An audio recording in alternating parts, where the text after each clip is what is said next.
Good evening, Internet. Shroom here, and tonight I'm going to play a Modern League on MTGO.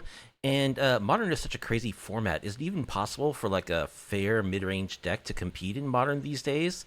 Well, that's what we're going to find out tonight. We're going to do some Boros Reckoning. Let's take a look at the list. Okay, so I've played a couple of different versions of this deck on the channel, and it used to be much more focused around Boros Reckoner synergies.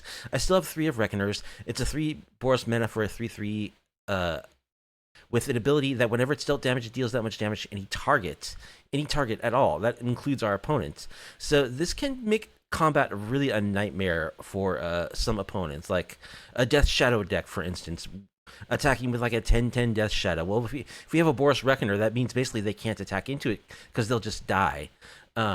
So I like Boros Reckoner for its versatile ability. It also can gain First Strike for 1 hybrid, white or red mana. And of course, we can pair this with a 1 of Blasphemous Act, which is a sweeper that deals 13 damage to each creature. It's only going to cost, 2 or 3 mana a lot of the time. And if we happen to have a Boros Reckoner, or even more than one, that means that the 13 damage from the Blasphemous Act can go right to our opponent's face, which should kill them on the spot, with combined with all of our other burn in the deck. But we're a little less focused on the Reckoners. We've only got 3. We've got no True Fire Captains any longer. We did add a new card from Murders of Karlov Manor, which is Warleader's Call. It's a 3-mana Boros Anthem. Creatures you control get +1/+1. Whenever a creature enters the battlefield under your control, Warleader's Call deals 1 damage to each opponent. We're going to see that's going to be a very relevant ability in this deck. So we're just trying to assemble a little value engine in our mid-range deck, basically. Grind out a little value. We're going to start with our Soul Sisters, our Soul Mavens, and our Auriok Champions. One thing I like about this deck is that it's running 4 of main board Auriok Champions, which is just a nightmare for Rakdos decks. They basically can't get rid of this creature. Like, they have to catch it with a Timely Shieldred's Edict or a Sweeper, but otherwise, like, it can just block Soulscar Mages all day, Monastery Swift Spears, whatever red creature threat tries to get in. This the champion just stonewalls it, and then is able to attack back through their blockers as well if we're playing against Rakdos, for instance, which is a popular deck in Modern. We're combining our sisters with Heliod Suncrowned, so that whenever a creature enters the battlefield and triggers our Soul Sister to gain us a life, we're also going to get a +1/+1 counter on any of our creatures. And those counters are going to rack up rapidly because we're playing a bunch of creatures that generate tokens every turn, such as the full playset of Goblin Rabblemasters. This is just a powerful mid-range threat. It can take over games by itself if it's not dealt with promptly, and it synergizes extremely well with our sisters, getting that life and getting those counters from Heliod. So Heliod is an important part of our plan. We also have a 1 of Adeline, kind of for the same reason. She's just a very excellent attacker that gets huge and creates tokens for us as well. So that's kind of the main engine of the deck, is our sisters gaining us life, triggering Heliod to put counters on our stuff until it grows overwhelmingly large. We do have a lot of interaction in our deck. I like to play burn in my decks, as you know, if you paid any attention to my channel. So we got 3 of Lightning Bolt, 3 of Lightning Helix, and a 2 of Bonecrusher Giant. It used to be 4 and 4 of these, but I swapped out 2 bolts and helixes for Bonecrusher Giants because this is a way for us to get around the protection of the One Ring, which is important. And then we've got some 4-drops, probably more than we should. But I wanted to have some 4-drops that synergize well with our strategy, including 2 Serra Paragon, a 4-mana 3/4 flyer that is a Lurrus. It lets us just cast stuff from our graveyard, including lands. We can't just keep doing this endlessly because after it goes to the graveyard again, it's exiled. But this lets us replay all of our Goblin Rabblемasters that might have died, our Boros Reckoners, our Soul Sisters, whatever we want, we can get back. We can also just recycle lands like Sunbaked Canyon to just draw additional cards with the Serra Paragon. I've really been impressed with this card, even in a format as powerful as Modern. Lurrus is a banned card in Modern, and this card is Lurrus. Not quite as efficient or easy to access as Lurrus, but it's incredibly powerful. And then we have a couple of Planeswalkers just for value, a 1 of Wandering Emperor, 1 of Chandra is a card selection that can also ramp us, and a 1 of Torbrand can make those pings from Warleader's Call hurt a lot, and of course makes all of our burn hurt a lot more as well.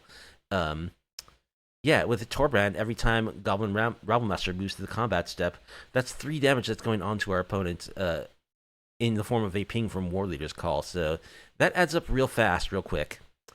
I don't know if I mentioned the 1 of Boros Charm that we're running also has a burn spell that can be a protection spell. keep our Boros Reckoner alive to block another day and deal more damage.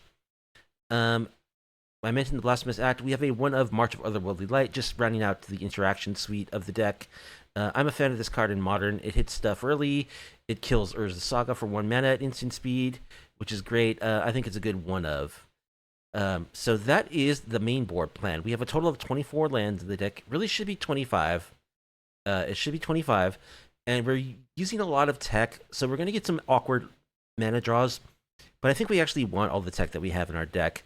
We have a Castle Ardenvale. We want to be able to just generate tokens to trigger our sisters and our Heliod and all the, the little engine that we have that we're trying to build up.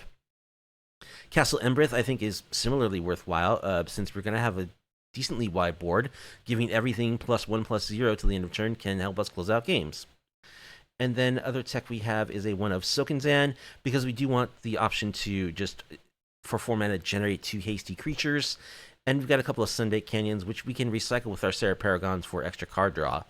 Since we don't have a lot of that in our main board. We've got a one of Surveil land that we can fetch, and we've got, Chandra. That's pretty much it in the way of card selection, along with our Sunbaked Canyons.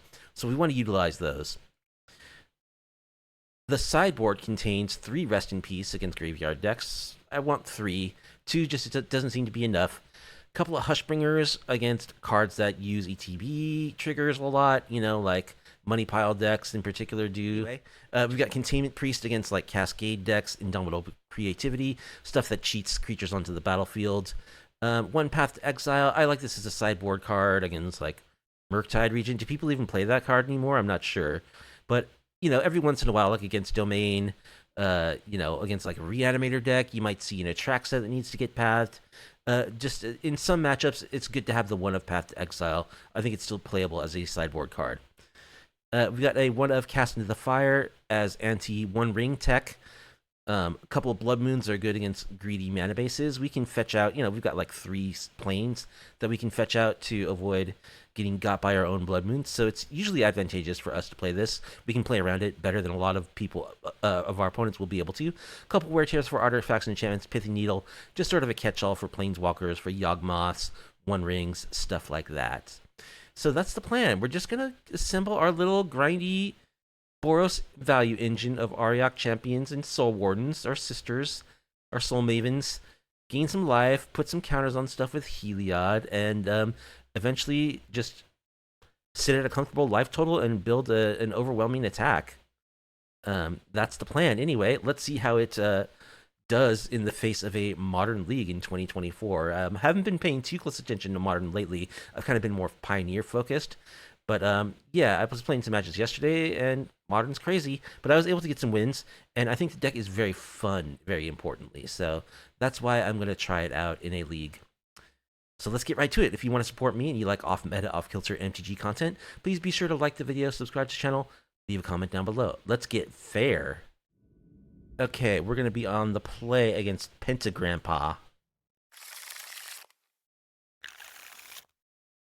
And yeah, we've got Soul Maven, we've got another sister. We do need a second white source, but this is keepable. We've got a Lightning Helix. And here we're going to see, like, the Castle Embereth is going to be a tap land for us unless we draw a basic or something. So we're going to get awkward mana draws, but I think that it is worth it because we do need the tech. Oh, and let's play this Soul Maven turn 1 instead of just skipping through my turn.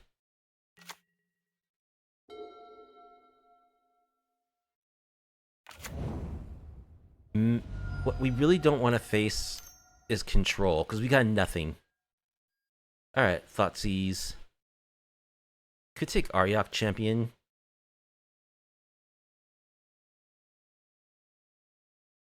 They might just take Lightning Helix, though they'd go for the champ, because they probably don't have a lot of ways to deal with it. Serra Paragon. Alright, well, I think we'll just play Sokenzan. Hold up our Helix. Get a little Soul Warden slap in there.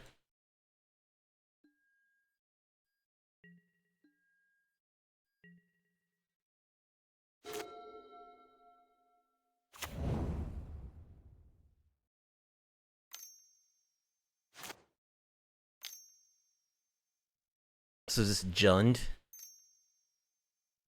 And Jund is a fair deck too, really. So here comes a Thoughtseize. I think I just Helix in response, because it's probably what they'll take since it's the only card I can play.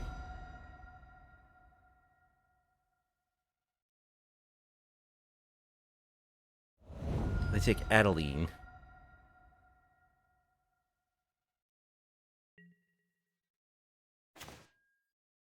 Heliod. Okay.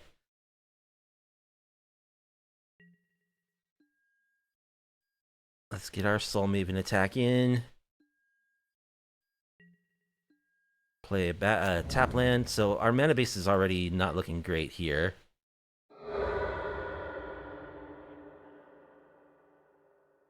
I think we probably should have one more white source and one less mono red source.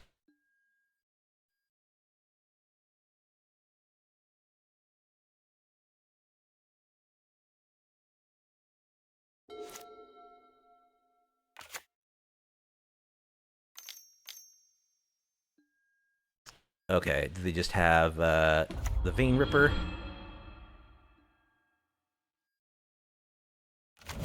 Yep. Hey, if it's good enough for Pioneer, it's good enough for Modern, eh?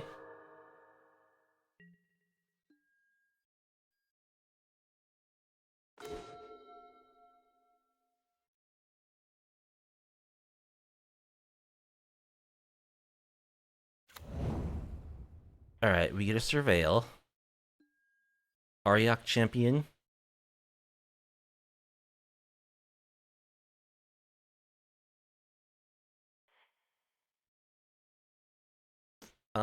I think we'll keep it.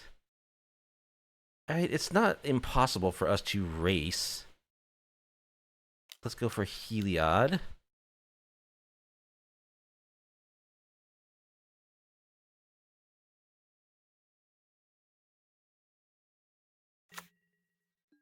It doesn't trigger because it's not a creature.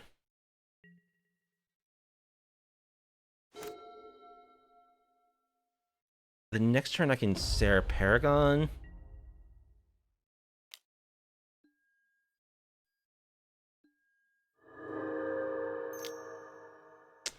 Of course, they get lifelink with their Vein Ripper. All right, yeah, it's looking really bad. See what our draw step is. They persist a troll. Oh, it's the Auriok Champion. Oh, the Auriok Champion can block the troll all day long.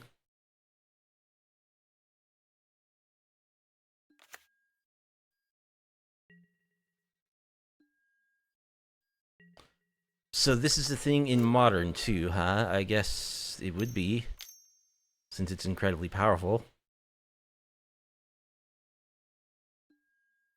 Shieldred's Edict. Alright, are we done here? I think we're done here.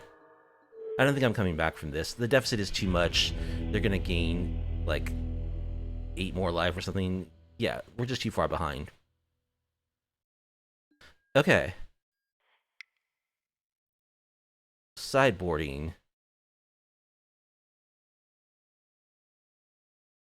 I guess we want Pithing Needles to name Sorin. Anything else?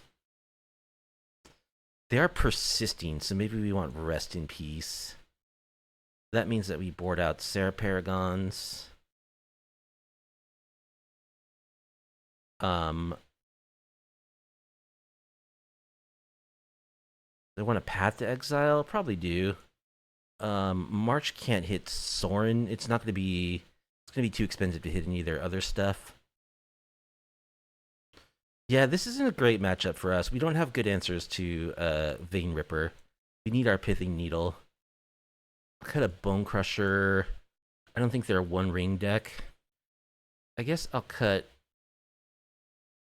a Heliod. Oh, I submitted 61. Oh, whatever.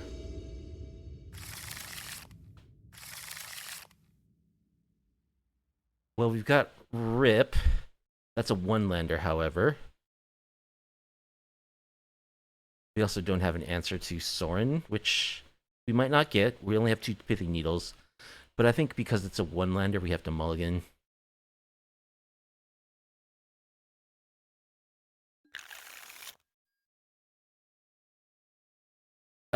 You know, this is like a perfectly fine hand of magic cards. It's just not good against what they're doing. But I think this is better than a random hand of 5. I'll bottom.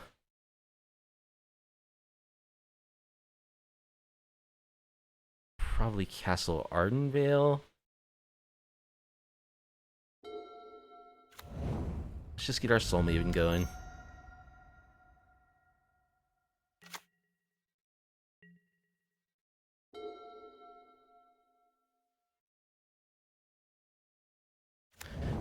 Now, see, Sorin Vein Ripper is more appropriate power level for Modern, I would say, than Pioneer. Grief. Are we getting grief scammed?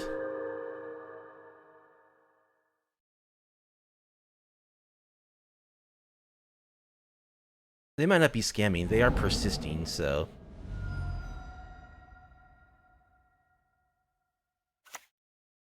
Yeah, it looks like they're scamming. Hooray! Modern where you get Thoughtseize twice on turn 1. And your opponent has a 4-3 menace.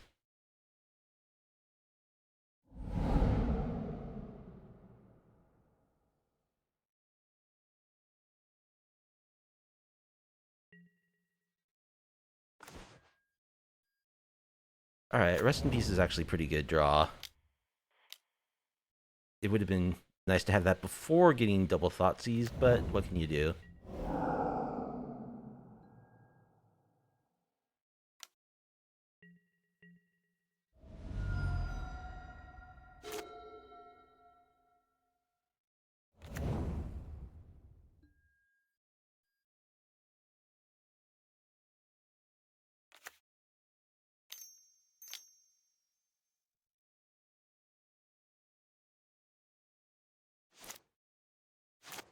So they're Sultai.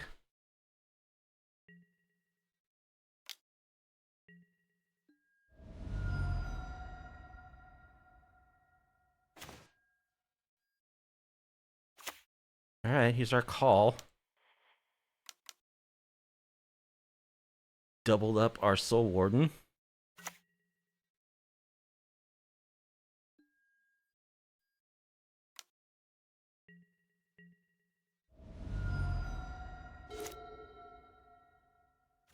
Yeah, I don't recall seeing blue in game 1, but there it is. Alright, it would be nice to draw like a Bolt or a Helix. Or fetch land.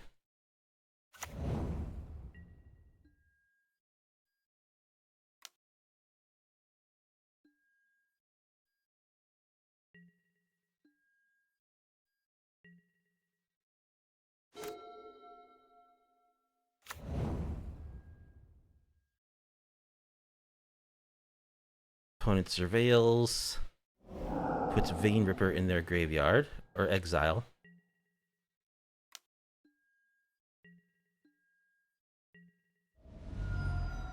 Alright, we'll do some surveilling of our own.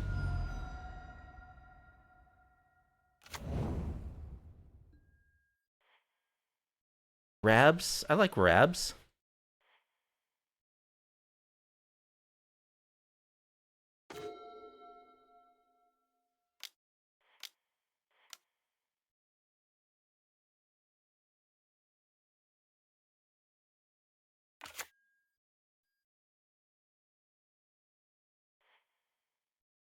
Gain some life. Ping you. Still on a 2-turn clock, but we do gain more life here. And we ping.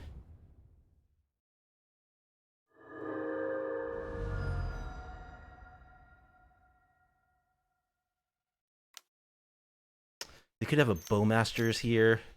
Yeah, I probably should have held back the Soul Warden. Oh, just drown in the lock on the token.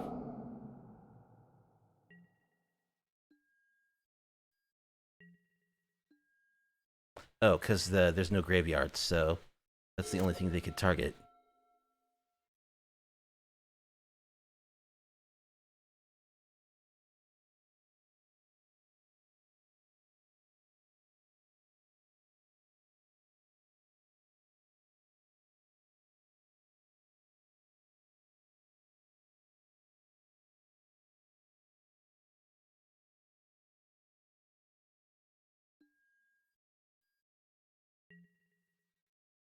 Alright, they continue attacking with grief.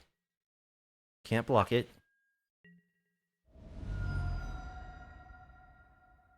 Something good. Oh, another Rabblemaster. That means that my Rabs mean that they have to attack, which is a little unfortunate sometimes. Sometimes it's good though.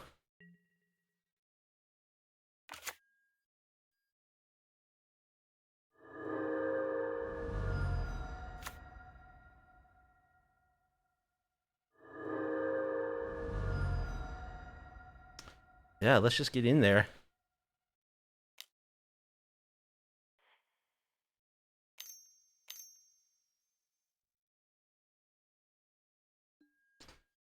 Okay, they were stuck on multiple drown in the locks.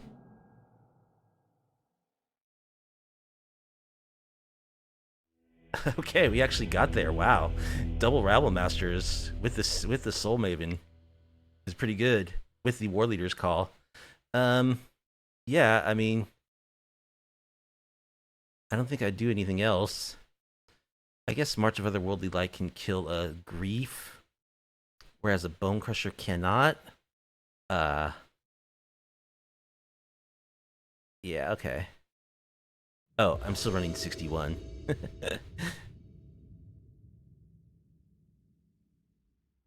Another one-lander. It's got good cards, but we can't keep that.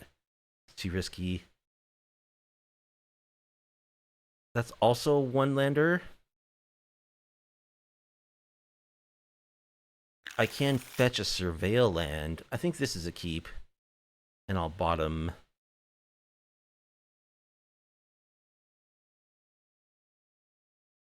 I mean, if they could just have turn 3 Sorin, Vein Ripper, and we just die. So let's hope that our draw steps are helpful. I'll bottom a Reckoner.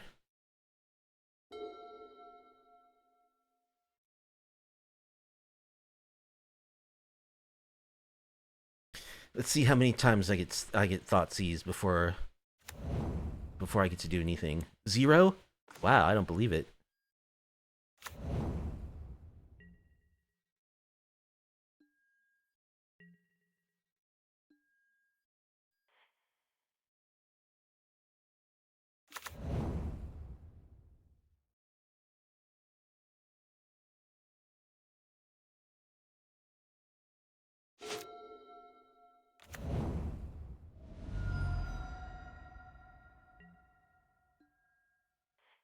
Alright, so I would like to see a land. Yep, Soken Zen is a land. I am going to play it and go for a Rest in Peace. They can't drown. Okay.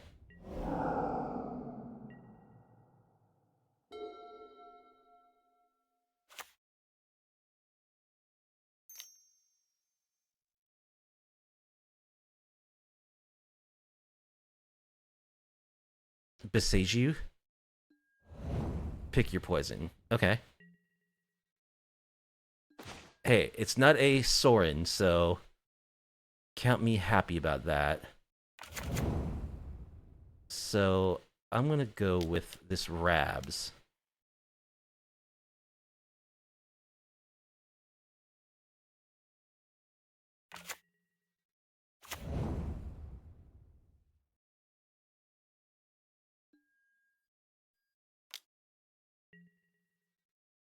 I do have 10 points of burn in my hand right now.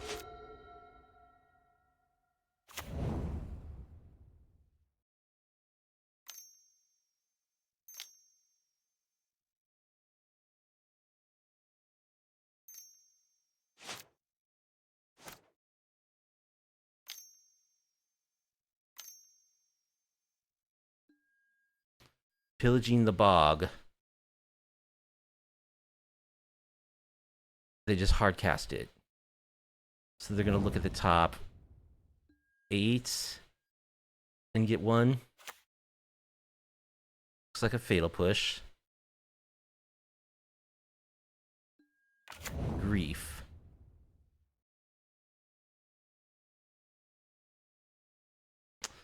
So they have Grief Scam.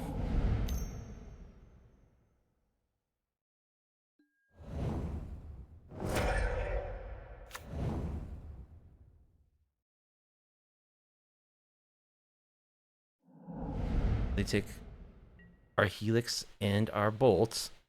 They have 1 card left in hand. And we get this Warleader's Call.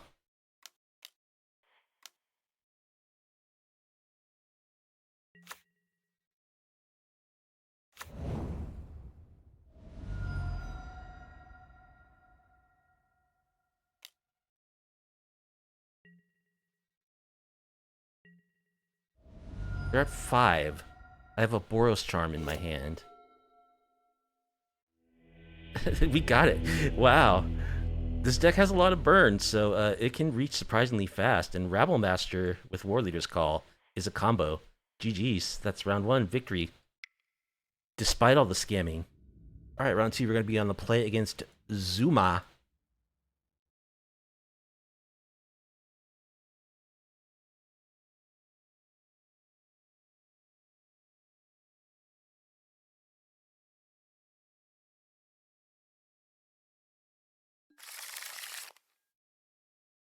And that is some mid-rangey goodness right there. So we'll keep Gigantha. So it looks like, hopefully it's mono red, and Auriok Champion just dunks on them so hard it's not even funny. We're gonna keep.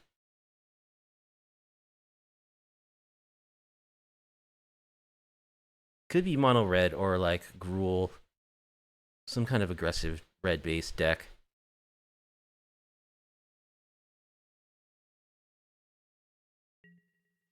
Opponent mulligans to 5. We'll play our Surveil land. Do we want an Arid Mesa?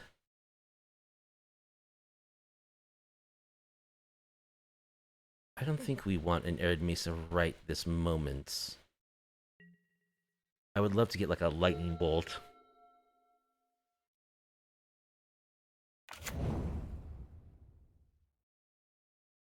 Commercial districts. Are they an aggro deck running Surveil lands? Alright, let's go with Auriok Champion.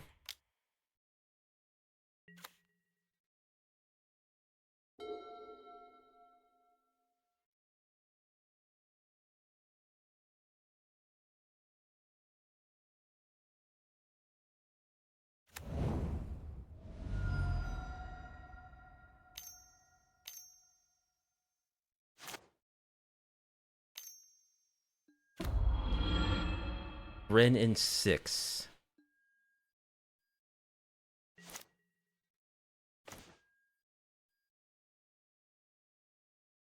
This is fine. We got another Auriok Champion. That's a beating. But let's get our Rabs going. Start gaining life. Always yield. Always yes. It's such a pain. It's so much more difficult to do the Auriok Champion. Alright, let's hit Ren in 6, I guess.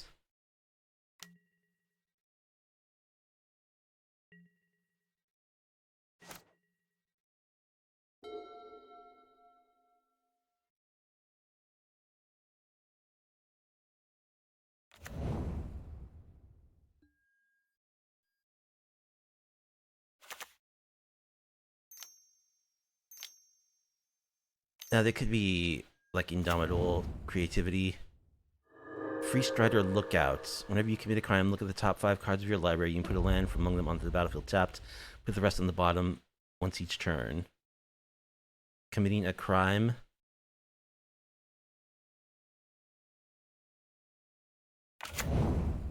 Dwarven Mine.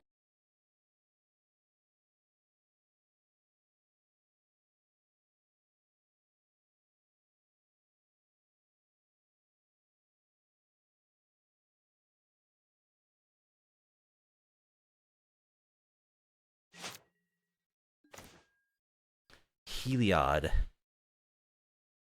That's a good draw.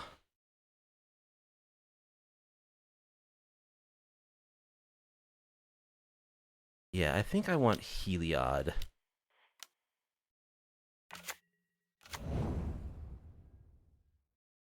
With a counter on Rabs.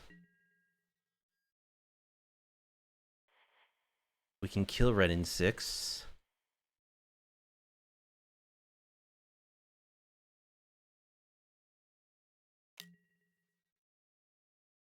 Oh, I'm so dumb. I don't have protection from green. Oops. Oh man, that was a punt and a half. Oops. Okay.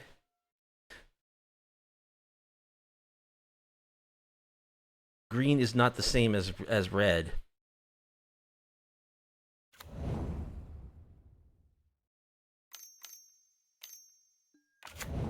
More of these lookout dudes.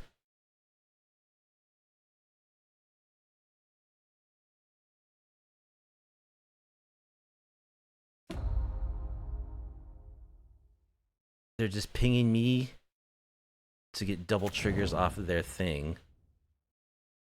So they're a Valakut slash maybe creativity deck? I don't know. They're running Dwarven Mines, but that might just be to enable their Valakuts. They're getting pretty close to the level where that's going to be relevant.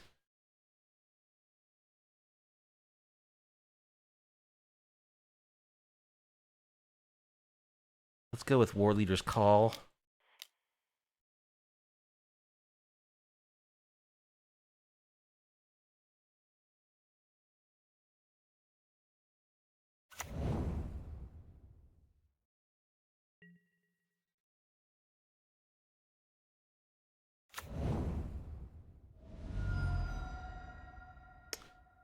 I think I'm not going to attack with Rabs. They can just block.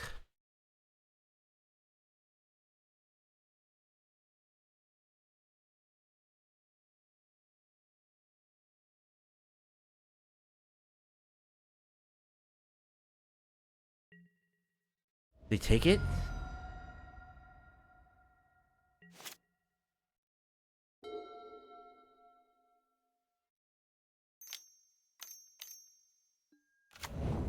More lookouts. Jeez. It's a lot of lookouts.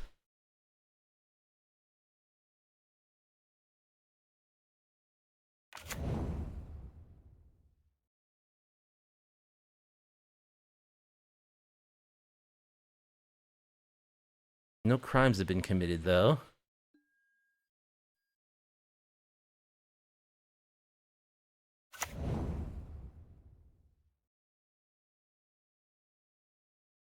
Alright, now they're starting to get Valakut triggers, which is bad.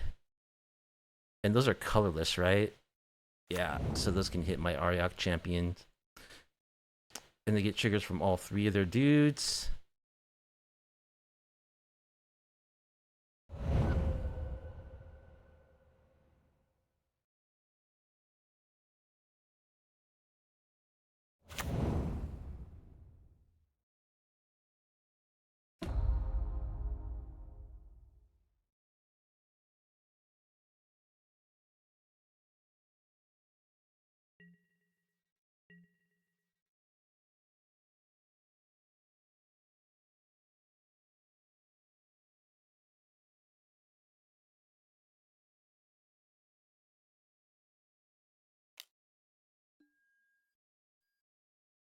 Take it.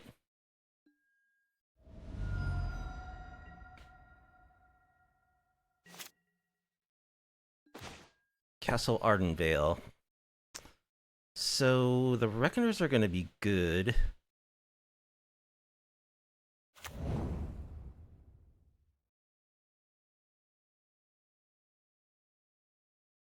I would love to get down Auriok Champion first.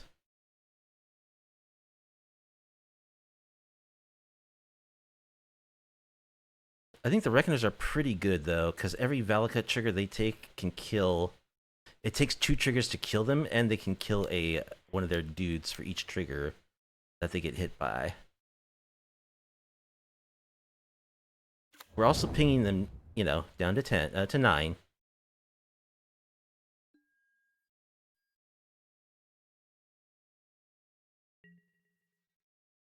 If we draw a Blasphemous Act, oh, Heliod is online now. Let's attack with Heliod.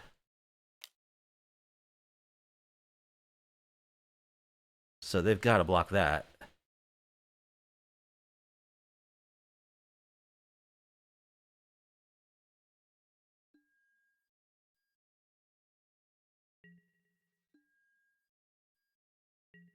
Okay. I think we're in a decent position. We'll see. Their deck is pretty tricky.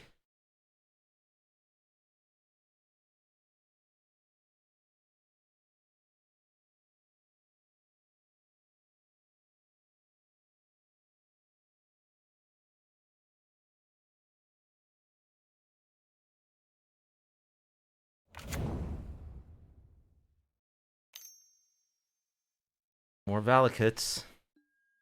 Okay, bolting my face.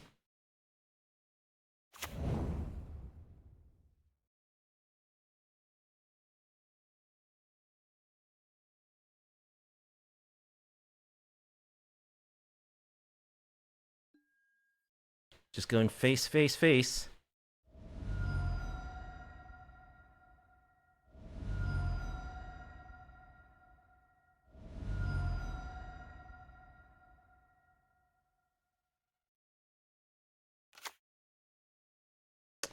Yep, and that does it.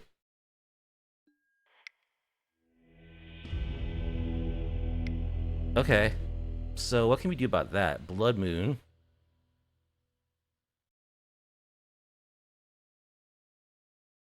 Anything else? We just need to draw, like, bolts against those guys. They're only 3/3s. They could be doing creativity. So maybe I bring in Containment Priest.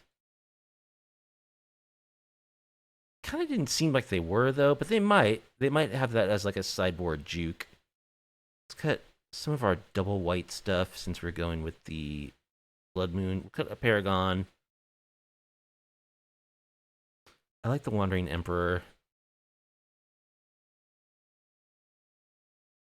Actually, it's not that good because they don't really need to attack. All they need to do is play lands.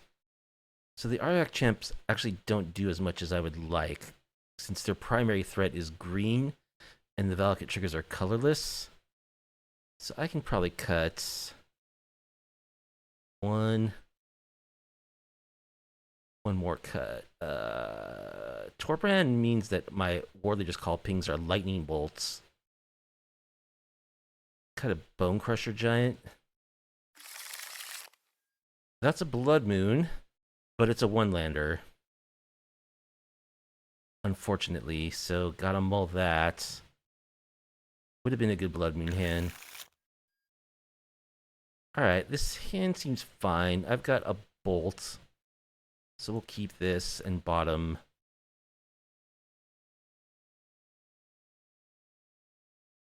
Reckoner or Warleader's Call?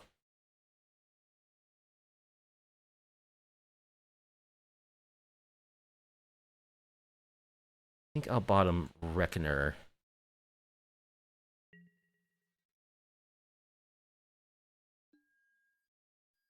And we'll just go with the Soul Maven turn 1.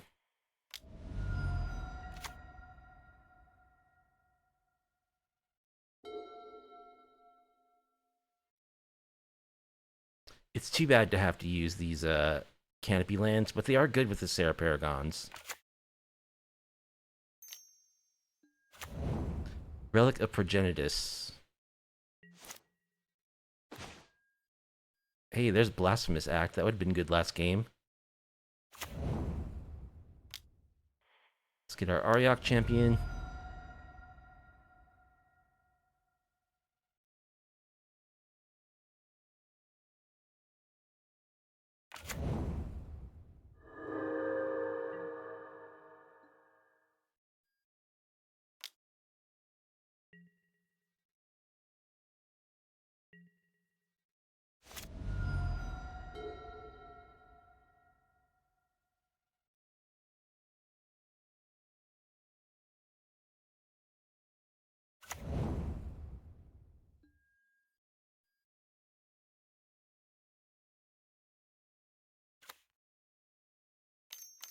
Double Mountains.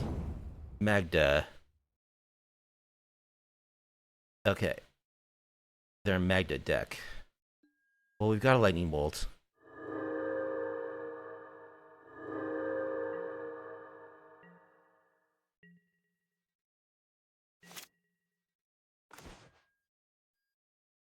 Alright, let's play this on red. And we'll certainly bolt that.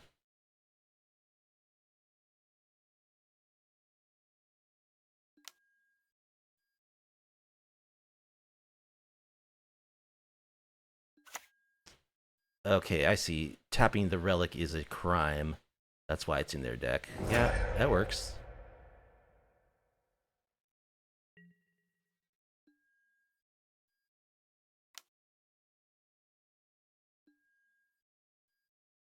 Where are my sideboard ley line of sanctities?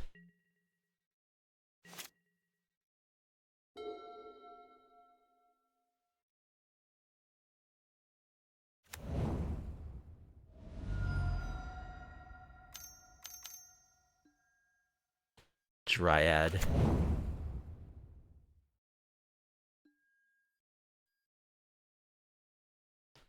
Yes, I do. Always, please.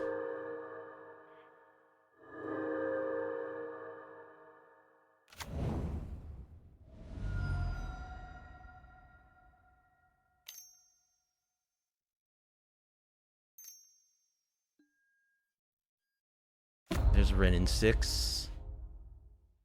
Gonna ping my Soul Maven. That's fine.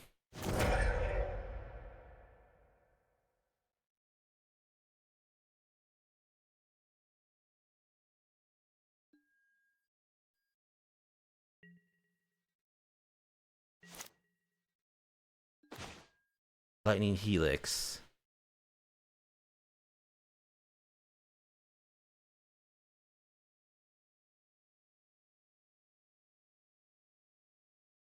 Yeah, I think I just want to Helix the Ren in 6.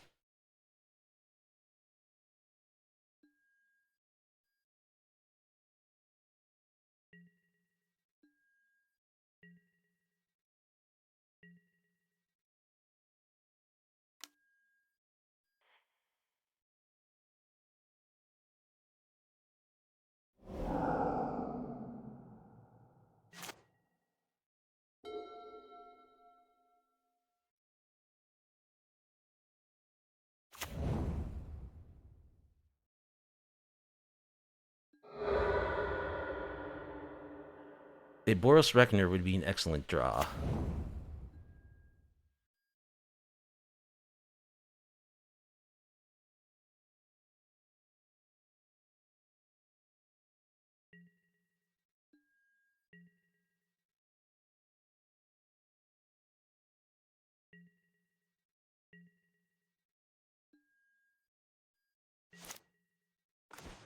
Heliod.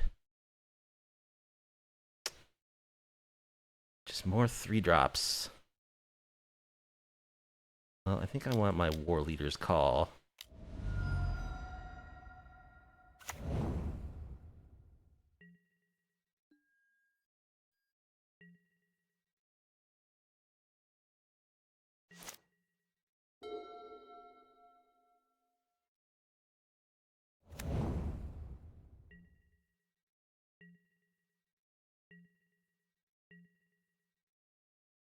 Why is this? Oh, it's all land types because of the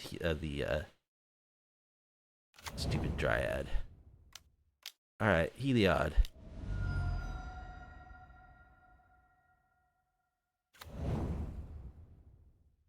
He's not a creature, so it doesn't trigger.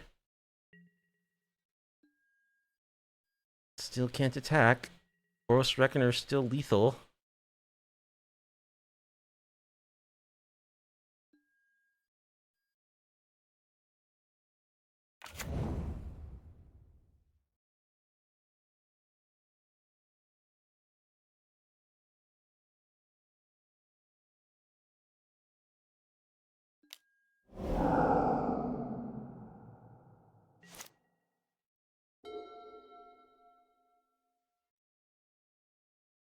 So they gave up on their relic for a card.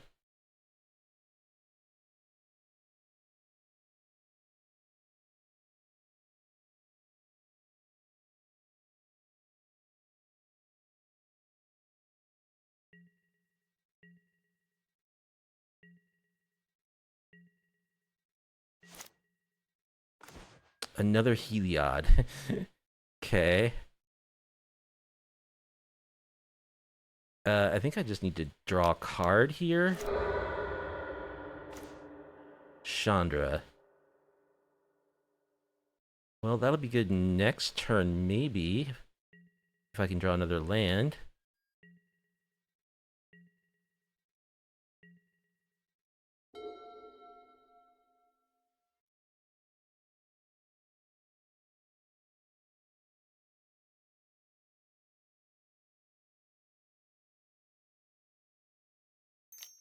Just, I'm terrified by all the mountains they have and the fact they have so many cards in hand. Okay.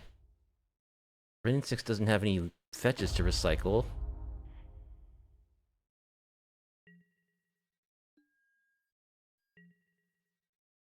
Can I draw an untapped land, please? That would be great.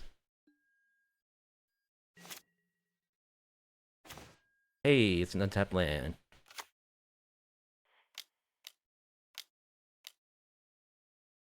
So for Chandra...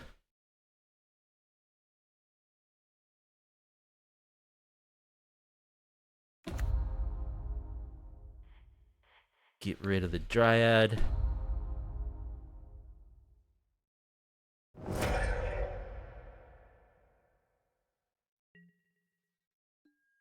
Attack the Planeswalker. I think maybe it's better to go after them, because they actually don't have any fetch lands. Probably would have been better to go after them. Bolting Chandra? Okay.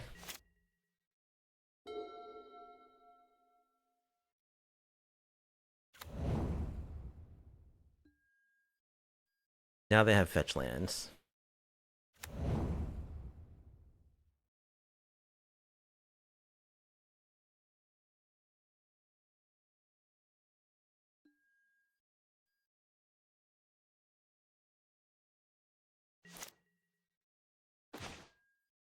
Castle Ardenvale. Well, I think we'll start growing our Auriok Champ. Attack Renin 6.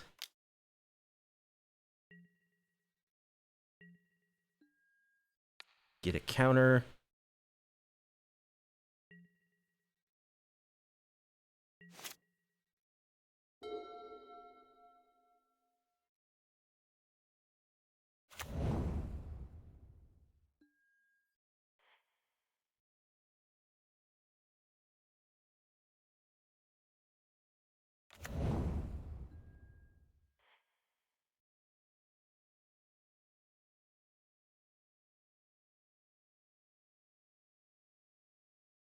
Man, that's 5 points of damage. I pointed at this Planeswalker that could have gone to face. But it's like, it's drawing them an extra card every turn. Okay, they have protection. Their stuff does not. They're only at 8 life.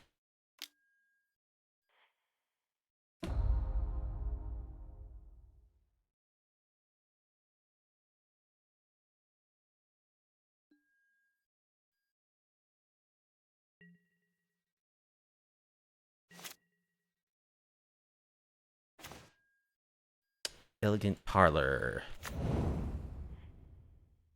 Blood Moon. I don't think I even want Blood Moon at this point. If I bin it, though, I have to reveal that it's in my deck. But I don't actually want Blood Moon.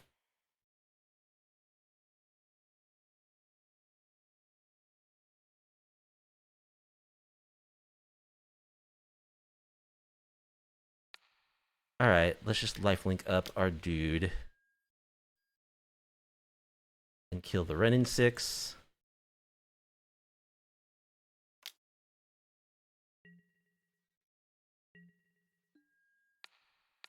Get a token on our dude.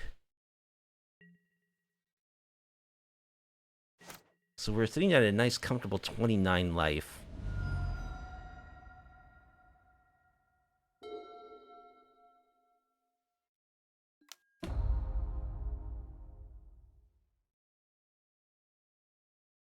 Be annoying if they just chain one rings.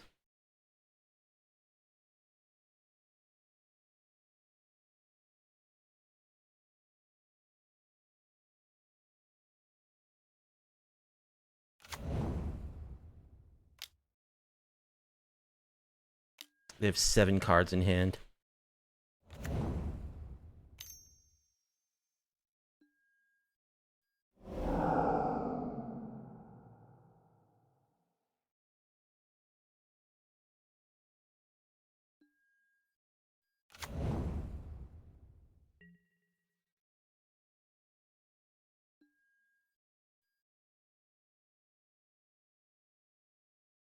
Well, opponent has not gotten their crime engine online this game.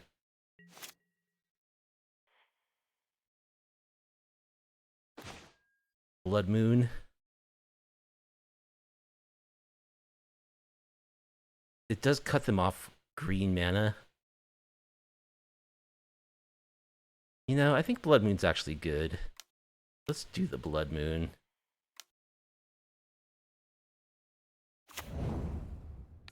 Because we can still activate our dude.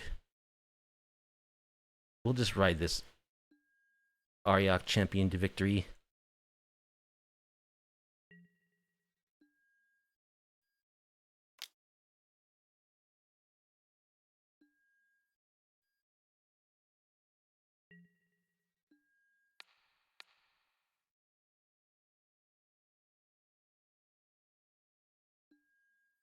Now their Valakuts won't do anything. They have no green mana. They have only red mana. They go to 1.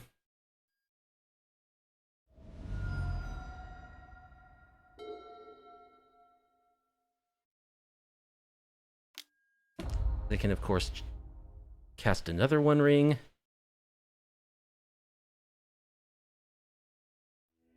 Okay, they scoot. Feel like they kind of whiffed hard there. So I actually do like the Auriok Champions because they're playing Lightning Bolts. And I think I want Pithing Needle. I'll cut a Soul Maven.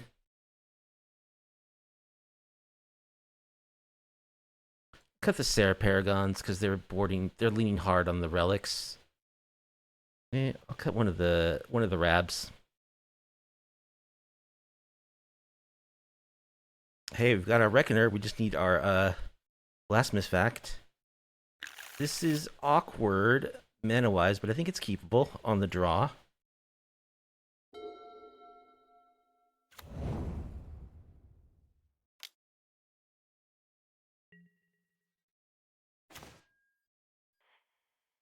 Play a red source.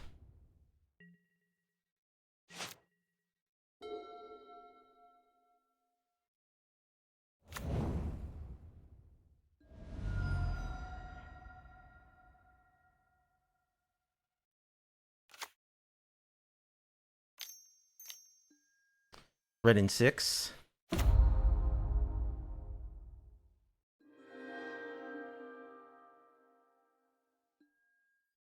Getting their fetch.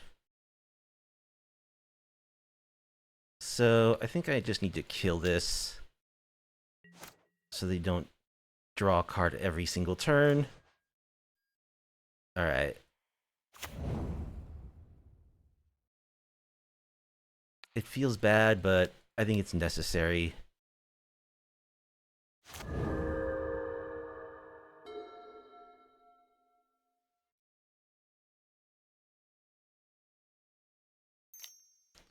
Let me draw a land, please. There's Magda.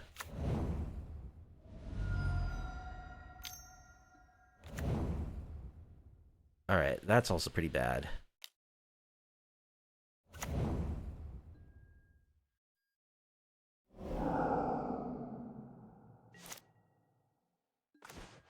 Castle Ardenvale. Our awkward mana doing its thing.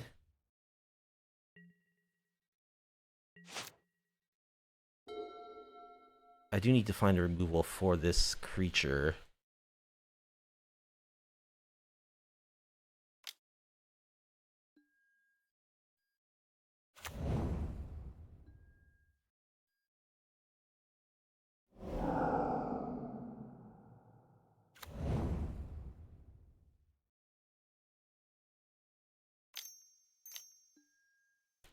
More Renin 6s.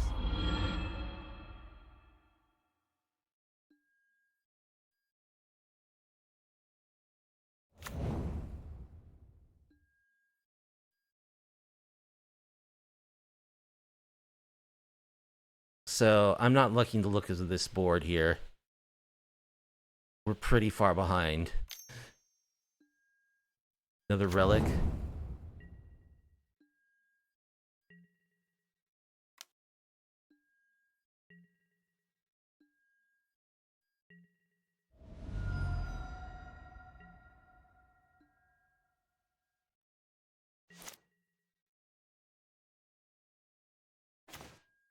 Boros Charm.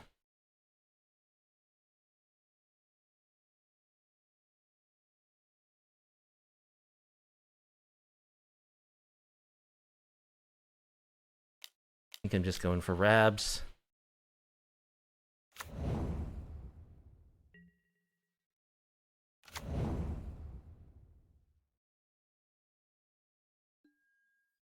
Attack the Renin 6.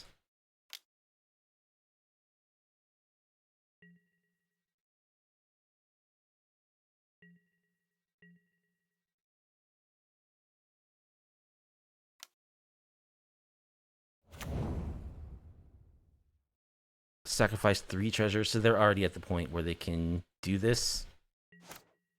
It's sorcery speed, but they have the treasures.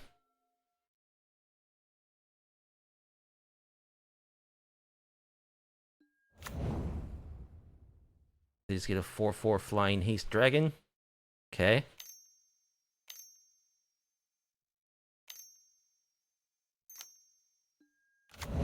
And they have the 1 ring.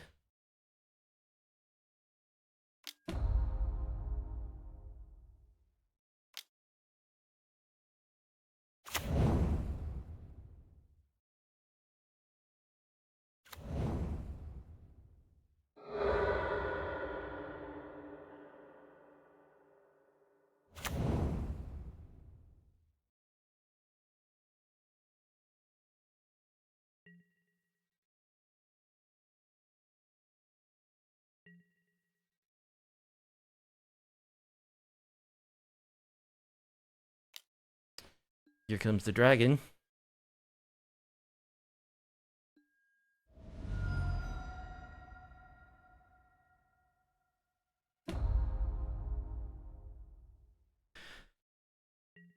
Wish for Scape Shift, no doubt, or perhaps for Valakut.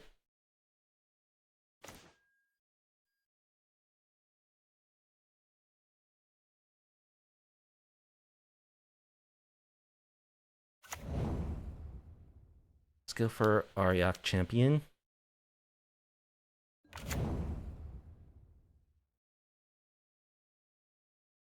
Let's attack Renin 6.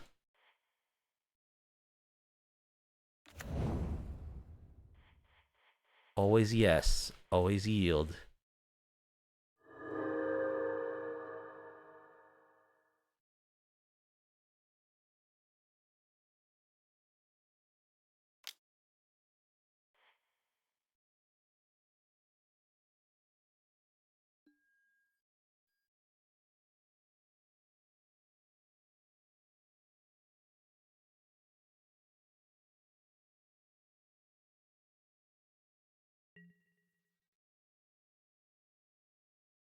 Alright, they block Rabble. So let's fetch a Plains. And we can Boros Charm.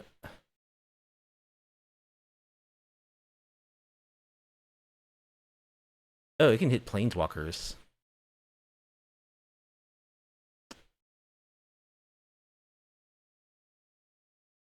Sure, we'll give everything indestructible.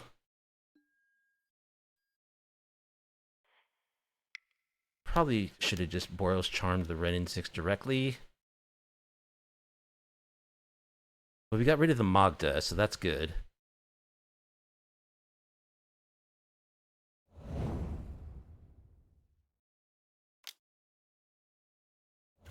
Did you get to create a treasure on the way out?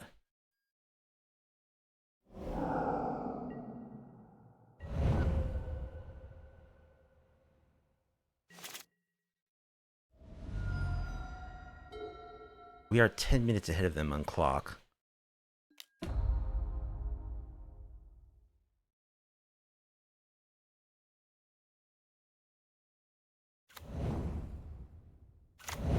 Dwarven Mind makes a dwarf.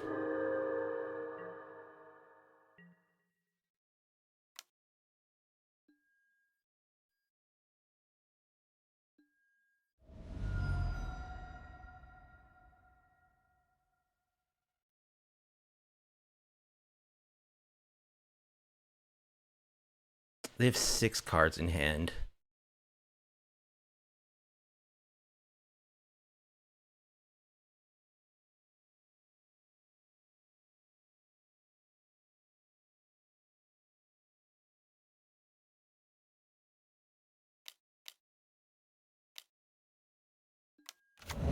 Another One Ring.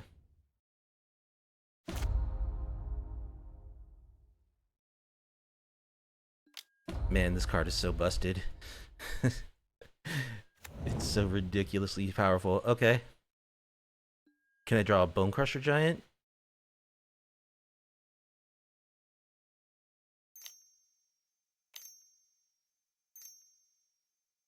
Dryad.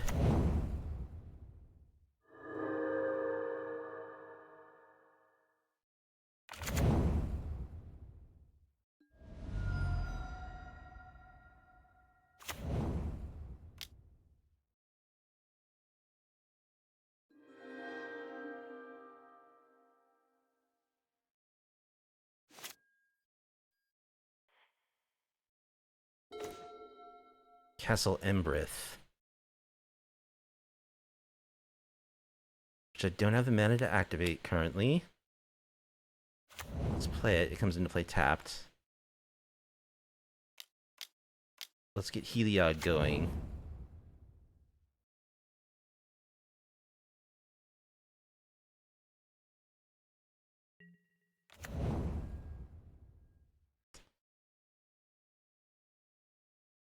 Who do we give the counter to? Rabs?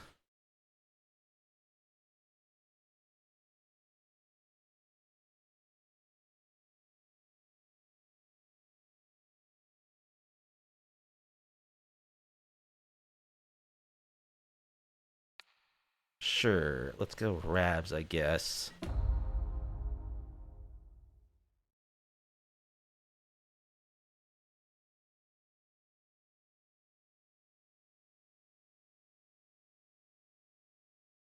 The question is, do I attack with Rabs? They can double block it.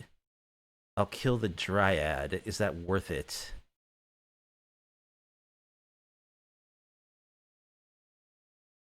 Maybe. I've got Adeline for more token production. It probably makes more sense to save it at least one more turn.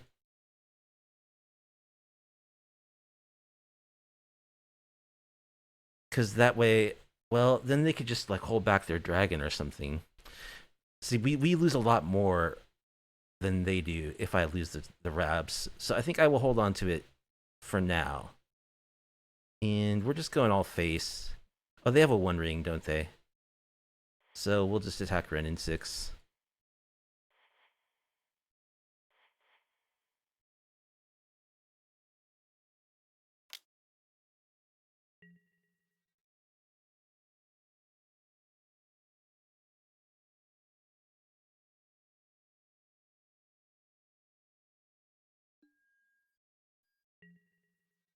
They just let it die. Okay.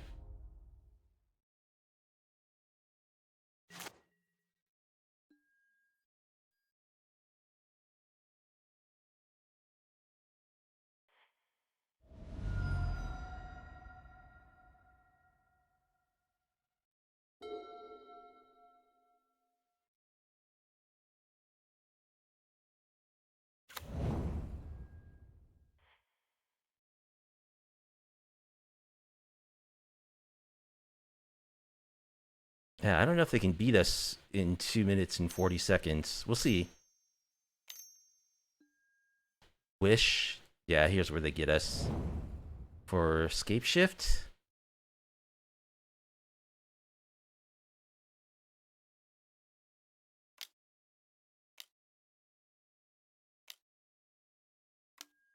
Yep, and that's game. It's the One Ring. It's the One Ring that does it. Well, we didn't draw our Pithing Needle or our Cast in the Fire, so what do? If you let your opponent sit with the One Ring, they just win. Close. We will be on the play against Nausea. Maybe they're too sick to play. Okay, they've decided that they do want to play after all. Another Gigantha deck. Yeah, I'll keep this.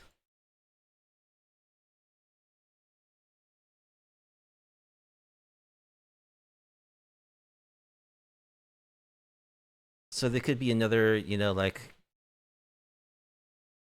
Gigantha just can go into so many decks. Everything from aggro to like the Scape Shift style deck that we saw. And more.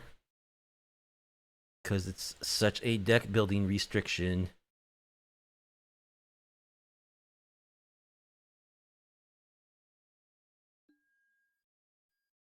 We'll lead on a tap land.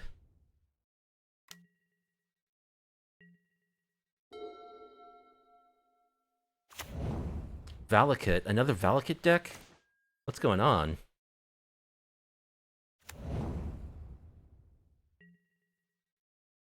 I would love to draw a land.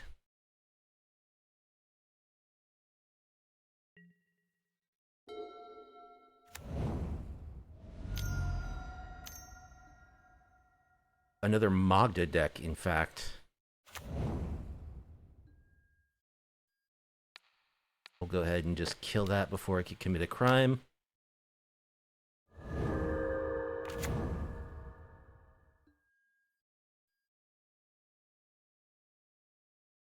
Land. Okay. Got a handful of 3-drops here.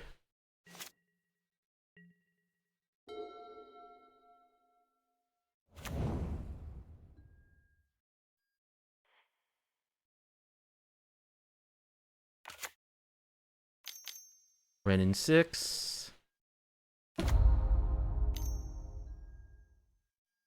Scrabbing Claws.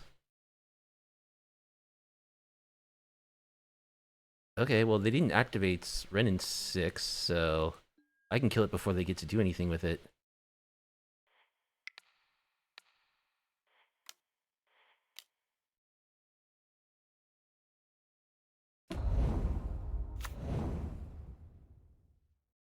So it's just a crime machine. Alright. We drew a land card. Let's get our Rabs going.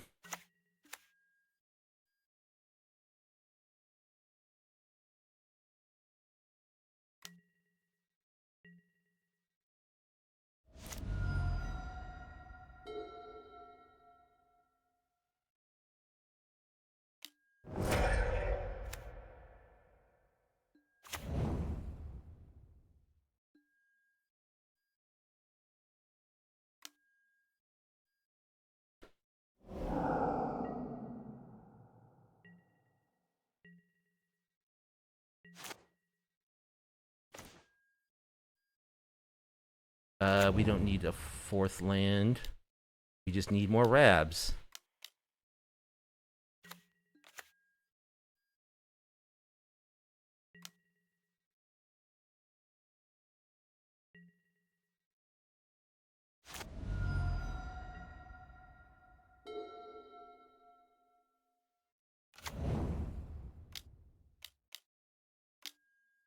The One Ring. Ho-hum. Check this out, though. We've got our Bonecrusher Giant.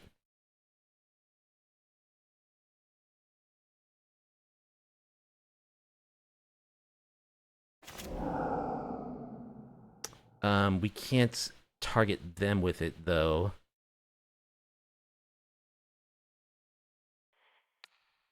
So I have to just target myself, I guess. Weird as that sounds.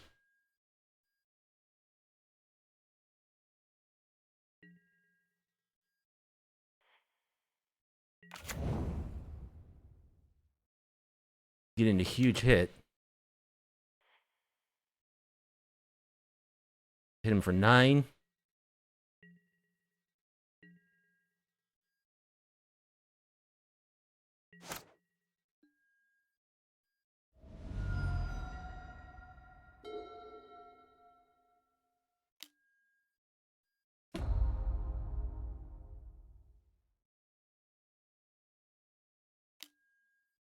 Bolt the Rabs. Sure. So it's like the same deck. It's like the exact same deck. Well, if I can just top a Lightning Bolt or Helix, we will win the game.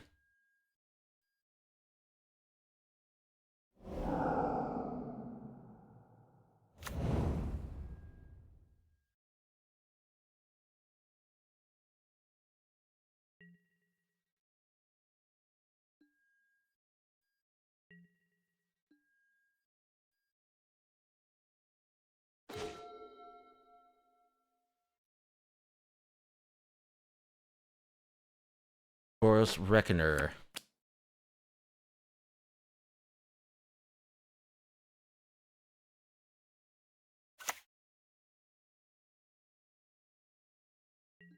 Can we attack?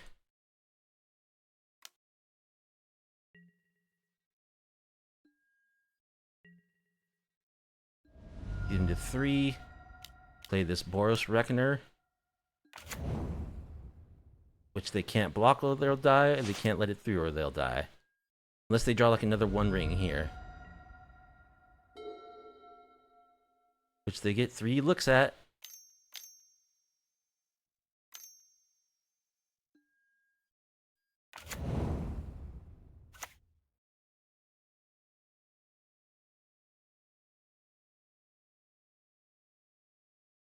They've got the Valakut online.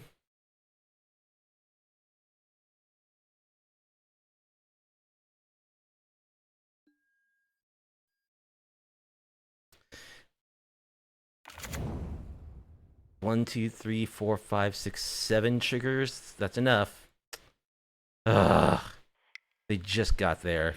Because of the 1 ring. Yeah, it's the same deck. It is the same deck. Okay. Blood Moon. Cast of the Fire. Pithing Needles. Do I want, like, Wear Tears? Probably. Again, they were just running too many Graveyard Hate rocks for the Serra Paragon to matter. Maybe I cut the Soul Mavens and leave in the Auriok Champs. Torbrand. Probably should be cutting Torbrand more. Kind of a bit of a win more card. Cut a Heliod.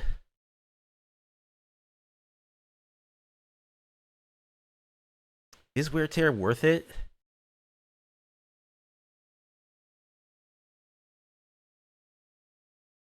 I'm not sure that it is. It just shuts down like a card draw. Each of those rocks is a card draw, and it's also crimes. I'll go 1 Wear Tear. Oh, Blood Moon, a Plains, and double Pithing Needles. I like.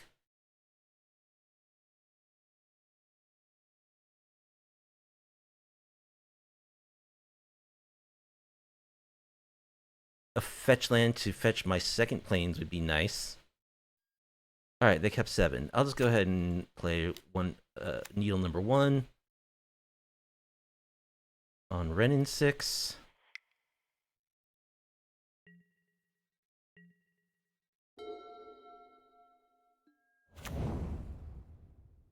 I would love to draw a fetch land.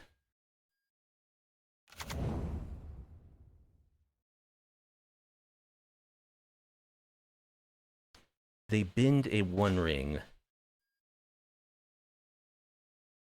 Probably means they have another one in hand.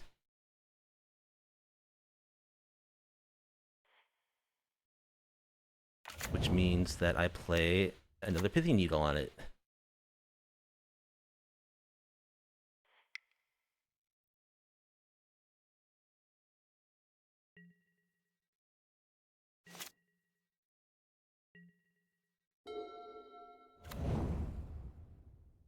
please, a fetch land.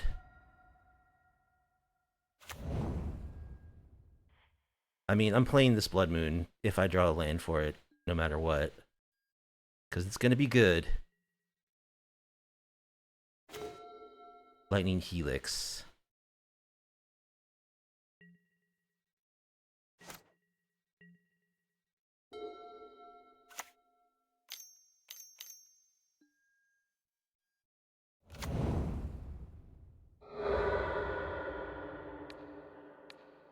Alright, we'll kill that guy. Although he gets one activation.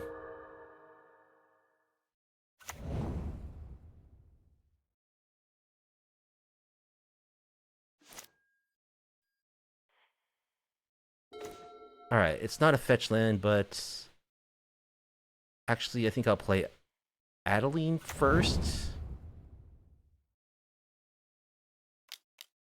And then next turn, Blood Moon.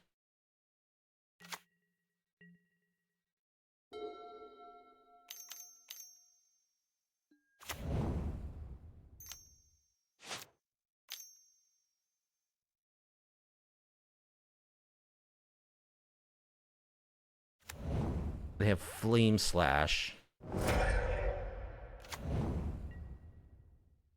Just all the crimes.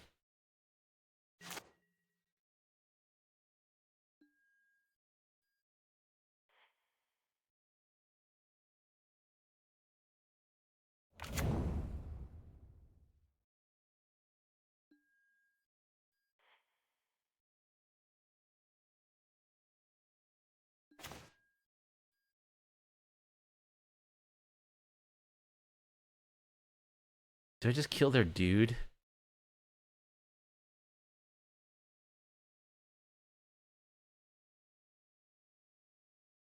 think I'll Blood Moon.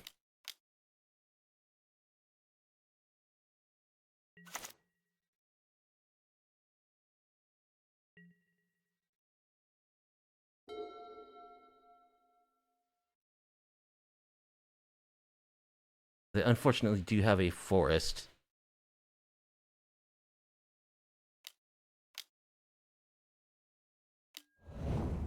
Wish.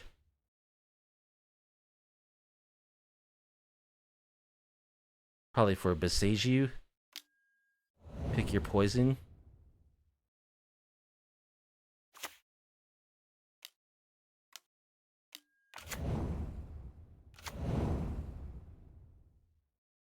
Alright, they're already at Valakut activation. Boy, this opponent just had it all. They had all the answers. But it's a powerful deck.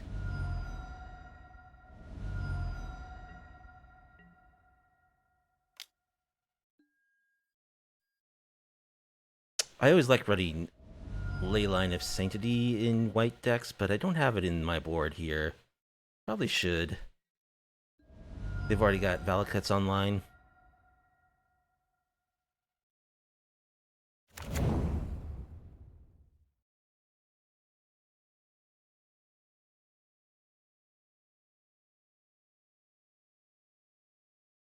These guys are pretty good.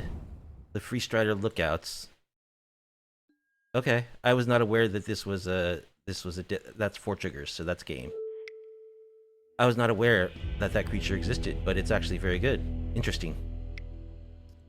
Round 4, we're against Hamzi.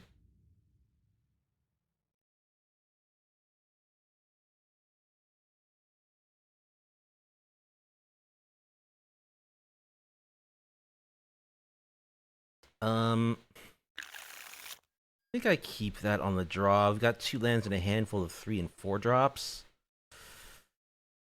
No companions showing. Nah, I think this is a mulligan. It's just too slow. Oh, you need multiple Fields of Ruin. Okay, this is much better. I'll keep this and bottom.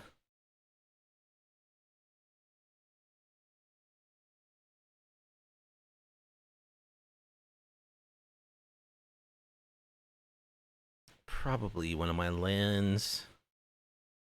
We'll do one of the fetches.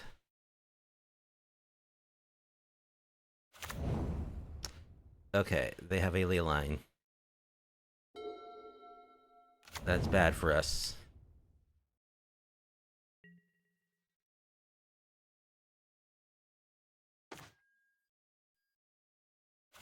Let's just grab a plains.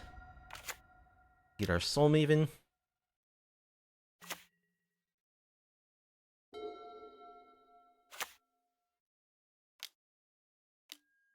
There's the hexproof flying lifelink trampoline vigilant sign of Draco. So this we can't do anything about. Can we? We can only try to outrace it. Which we might actually be able to do with our hand, actually.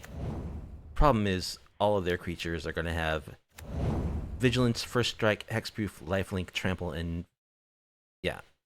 They're all going to have Vigilance. That's the part that's really tough. But they are all colors, right? So my Auriok Champions can attack through them.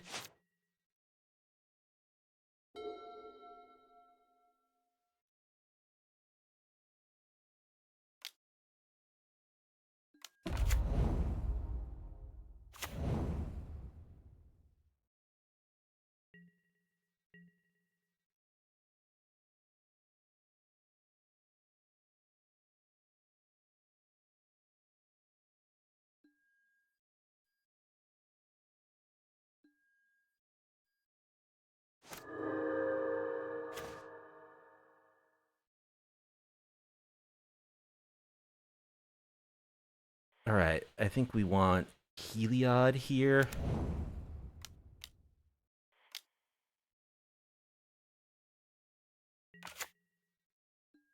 Just attack with my champ.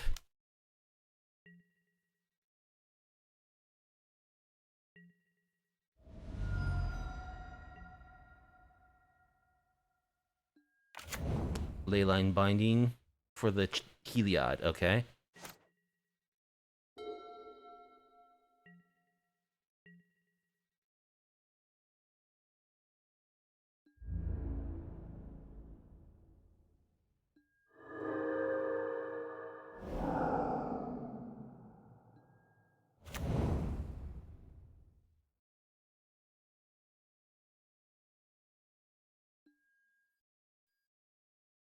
Yes.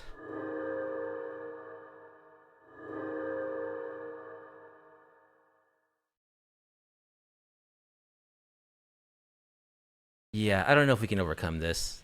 When they have the ley line into turn 2 Scion, it's pretty hard to beat. We don't have anything in the sideboard that's especially good either.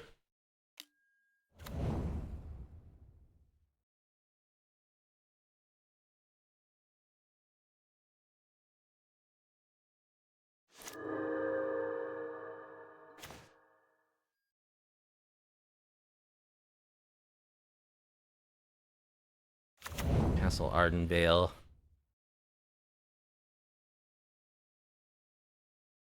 Yeah, the problem is my tokens all have to attack, and then they just block with their... yeah, this is game over. When they nut draw like that, you can't beat them. Okay, so Wear Tear, Blood Moon. Anything else? This is where we want Path to Exile. I think we cut our double white cards when we bring in Blood Moons. Except for the Auriok Champions. I like... I'll board out the Serra Paragons. Because their removal is like Leyline Binding.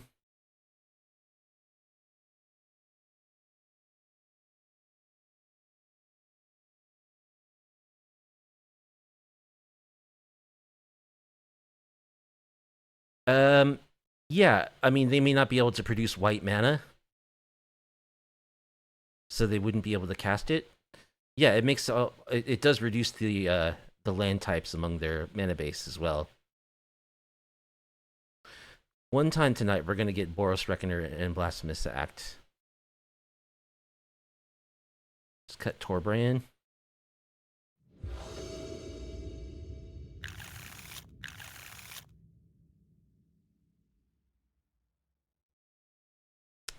That's a one-lander mulligan. Okay, that's a Blood Moon hand where we have both of our basic planes. So I think we keep that and bottom. Warleader's Call.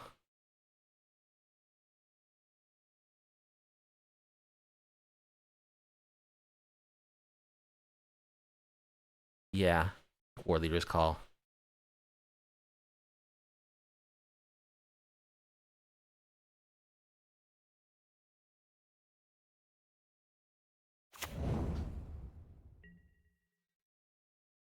And they again have the turn 0 ley line, but we can destroy it. Think of the interaction of all lands are mountains and all permanents are every color. Yeah, with the ley line, that's a good point. That's tricky. I'm not sure exactly. This is like one of the most confusing cards in the game of Magic, so not exactly sure. I think layers become invoked when adjudicating that rules question.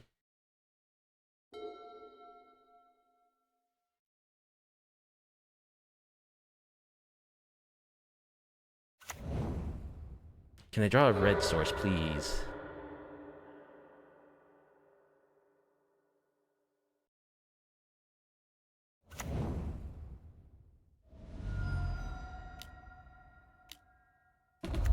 They get down their invasion, which gives them a treasure. That's annoying.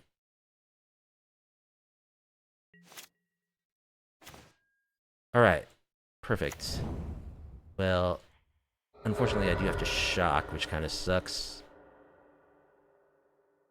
But that's okay, because we get to Blood Moon.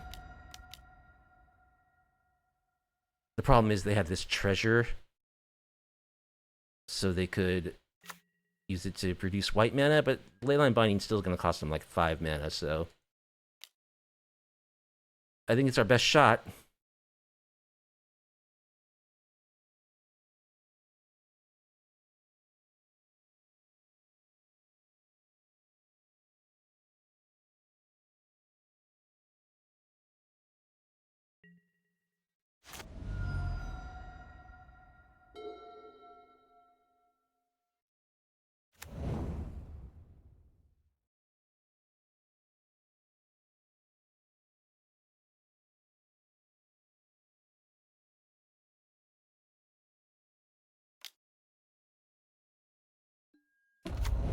Another invasion.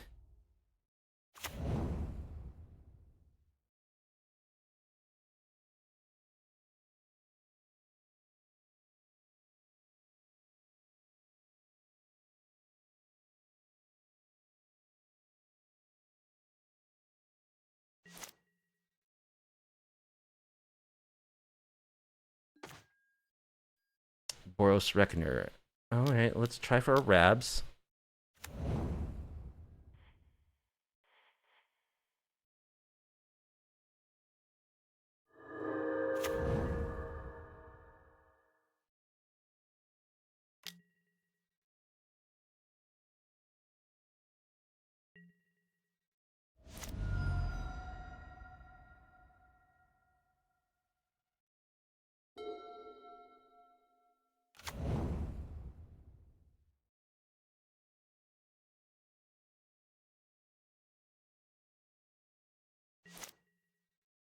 Alright, I think the fastest way to add to the clock would be to play Reckoner.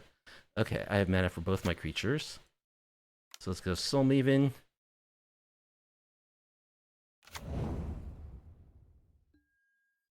Into a Reckoner.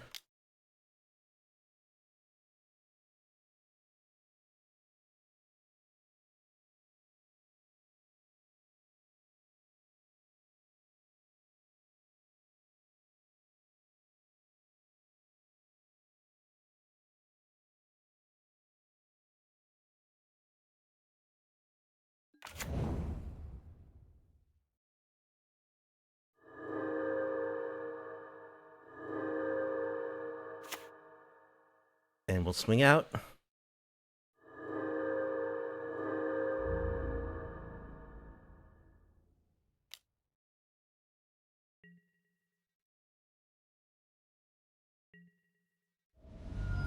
And we are presenting lethal, and then some.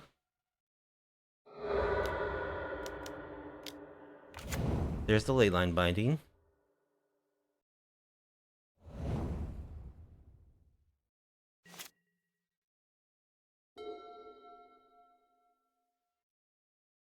Alright, their mana base is unlocked.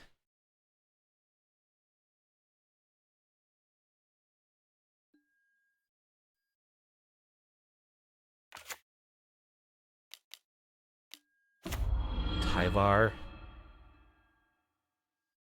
Mill 3 cards, then you return a creature with mana value 2 or less from your graveyard to the battlefield.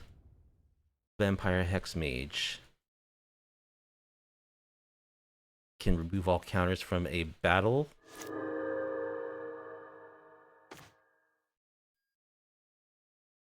Alright, well, we're swinging for the Ventus here.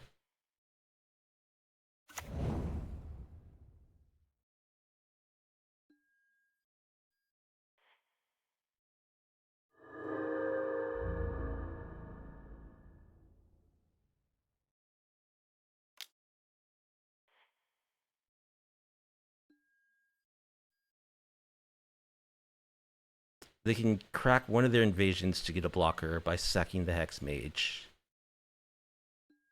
Okay, so they're dead. I believe they are dead here. Yes, okay. So, yeah, let's do that again. Do we want Pithing Needles? Not really. I think we just run it back. And that's a one-lander, so we'll have to mull that.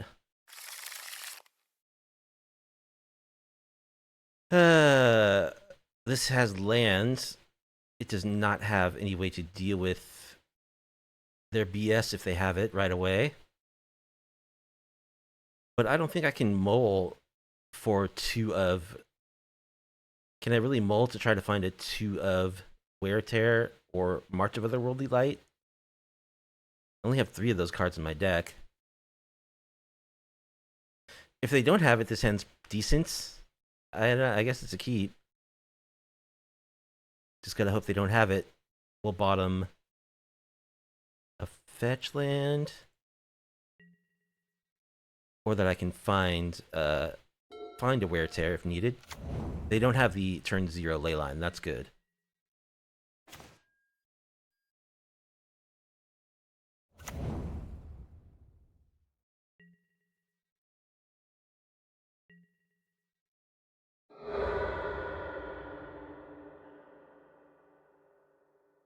We'll see if they respect the Blood Moon and fetch basics. No.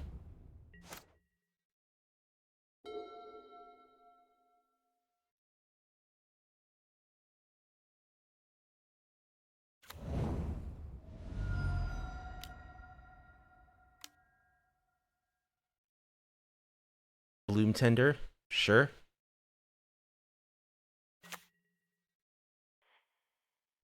I'm gonna fetch a basic Plains.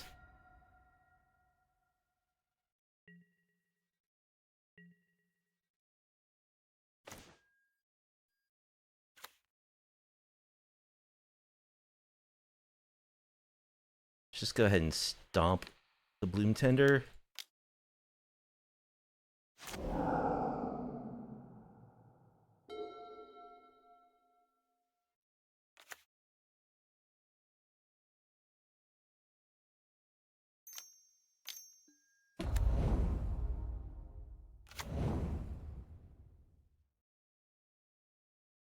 This card's pretty good.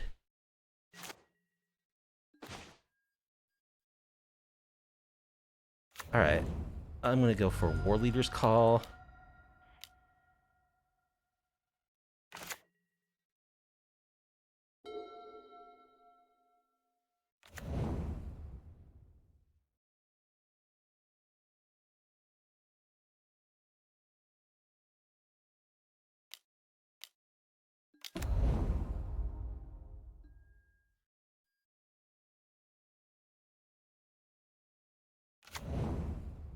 They get back their Bloom Tender, who has haste.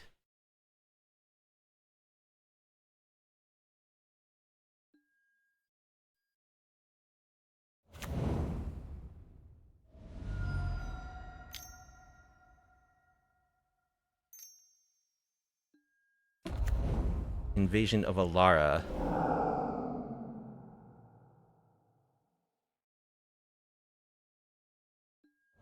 Exile card from the top of your library until you exile 2 Nolan cards with mana value 4 or less. You may cast one of those 2 cards without paying its mana cost, put one of them into your hand. The other's exiled. Okay, that's scary.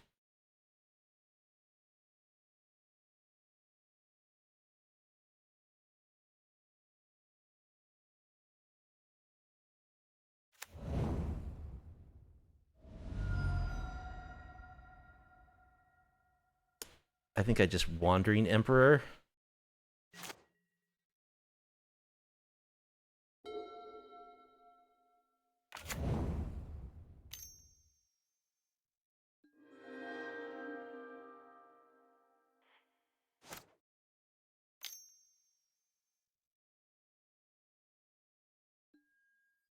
Another Invasion of Alara. So they're like a battle deck. Interesting.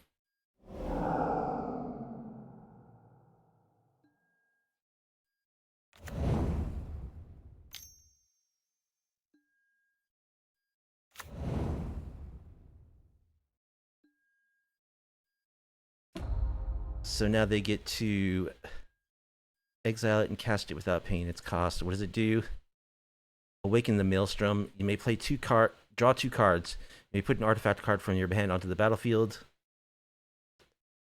Create a token that's a copy of target permanent you control. Okay, they can do a lot of stuff.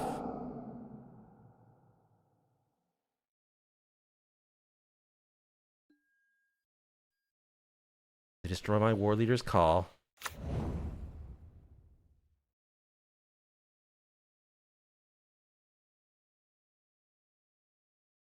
Pithing Needle on Heliod.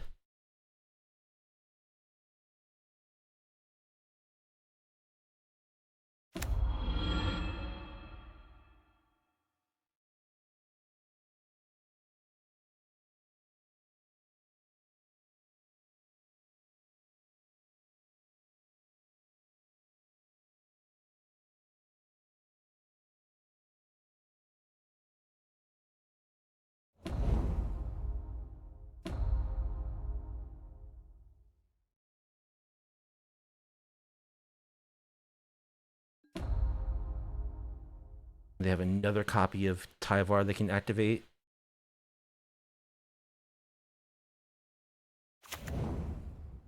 Another Hex Mage.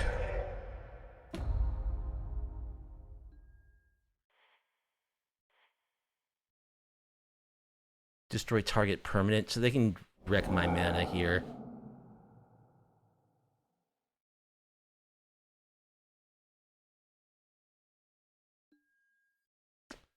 So I've got to just cast this.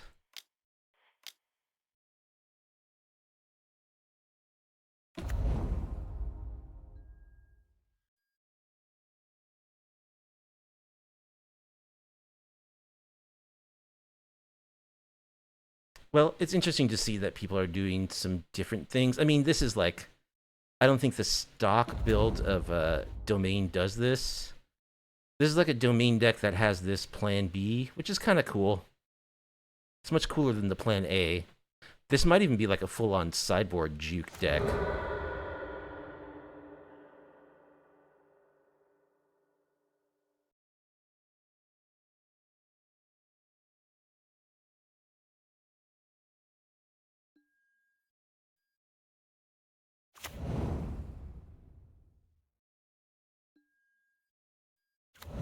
Alright, so they have mana for days.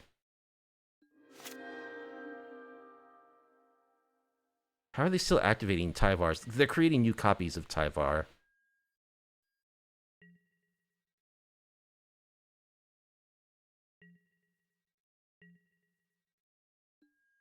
Alright, let's make a samurai, I guess.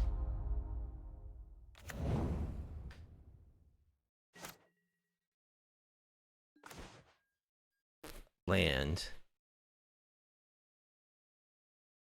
They still have the one invasion.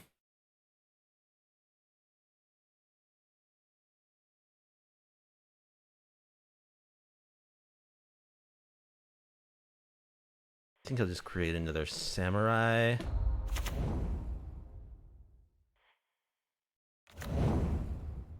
Play a Rabs. Or do I need to kill Tyvar? I probably need to kill Tyvar because they can get more battles. Let's just kill Tyvar. I don't think I have much of a chance in this game, but I don't think I have any chance if I don't do that.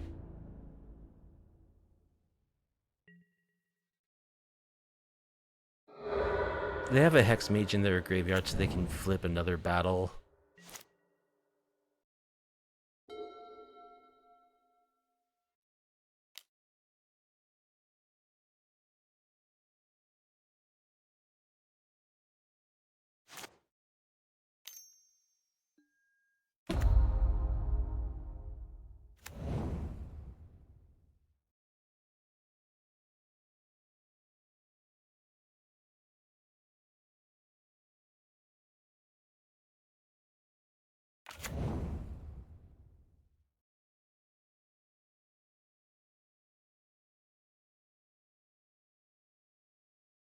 So I think a good sideboard card for our deck could be High Noon. Because there's so many, like every deck we've played against so far has had like so many moving parts.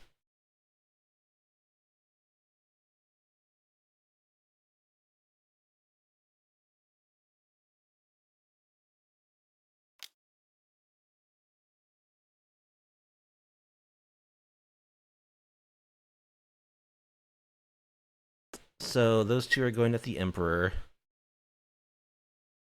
And I'm taking 11.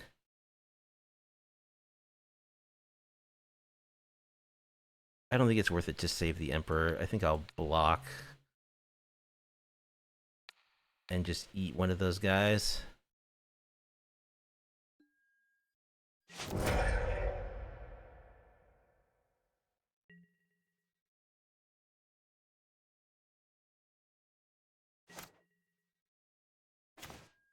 Bolt. Alright, let's play Rabs.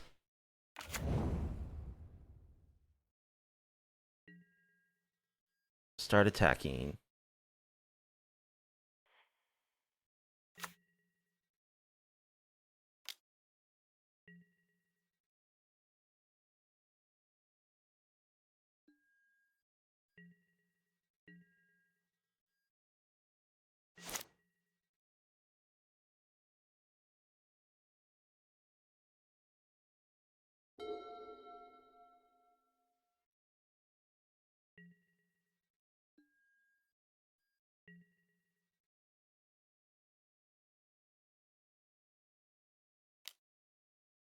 Just attacking the invasion with the Kavu.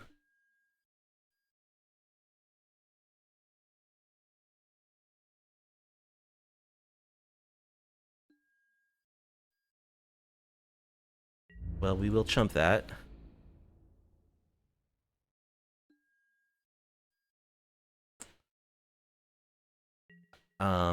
Yeah, this bolt might have to go to their face at some point. There's a Scion, which is just a 4/4. Now the Kavu has trample. Alright, so I need an answer for the Scion. Bolt.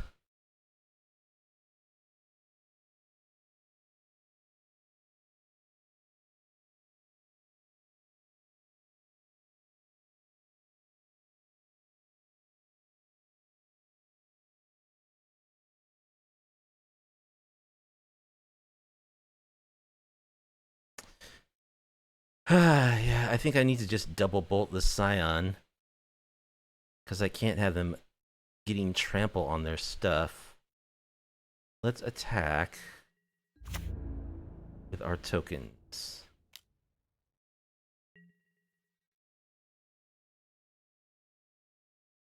Oh, okay. Now I only need to single bolt the Scion.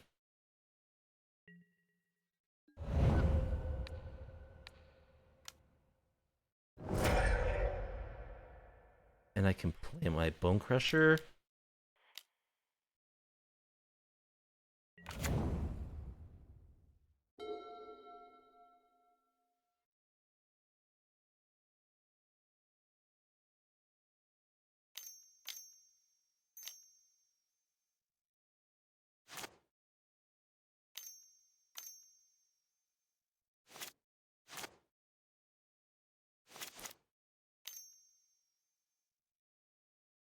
They still have all mana in the world. They're looting every turn with the Kavu. Another invasion of Alara.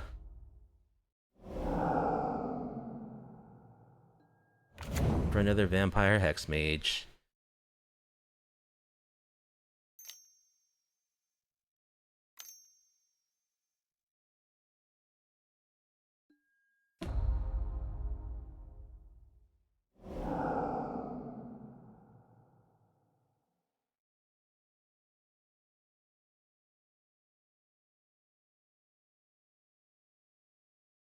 So they kill the Bonecrusher.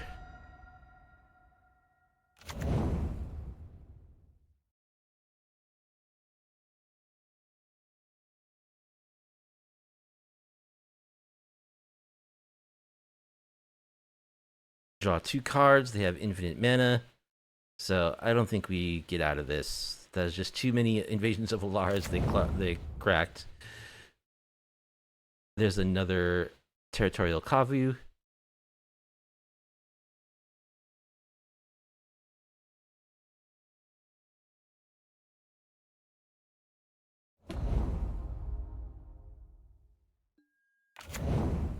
Alright, that is sufficient.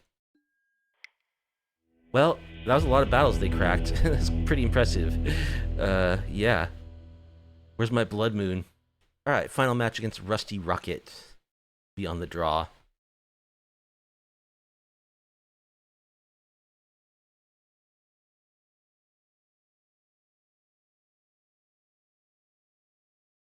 And we've got... Oh, they've got a companion. Is it Gigantha? Of course it is. Sure, we'll keep this. Another Valakut deck. Is it the same exact deck? I bet it is.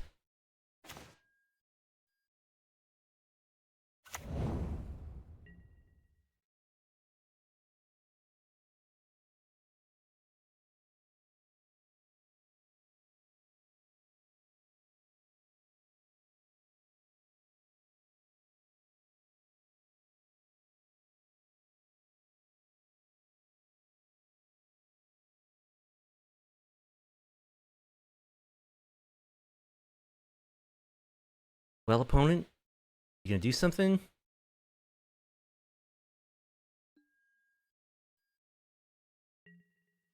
No, they're saving the Mishra's Bauble to crime. Oh, or not.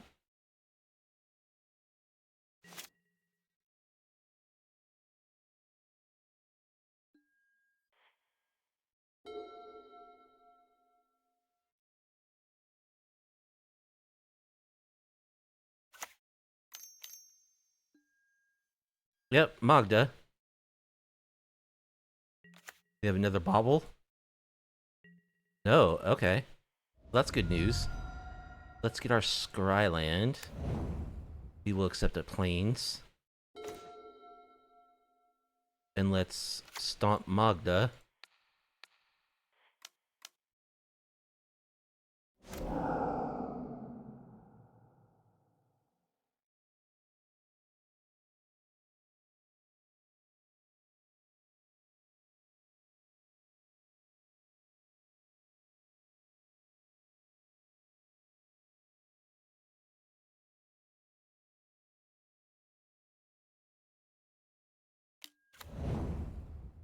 There's the relic.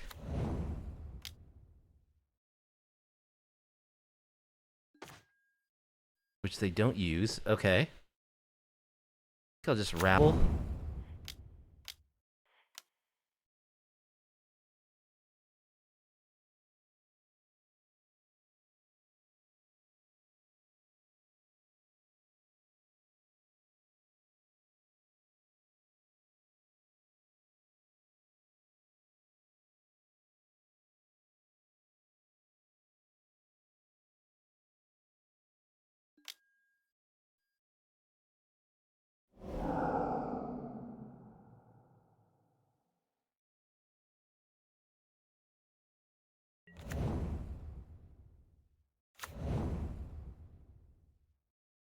Go, go, Gobos.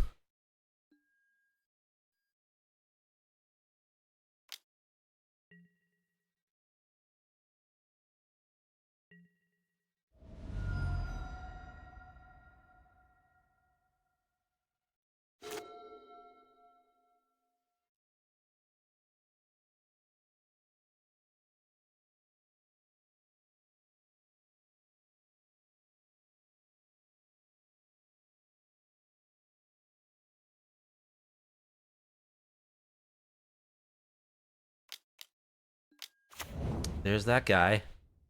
Well, I've got Chandra to kill him. They can commit a crime with their stupid relic. Alright, another Auriok Champion is actually pretty good. So let's Chandra.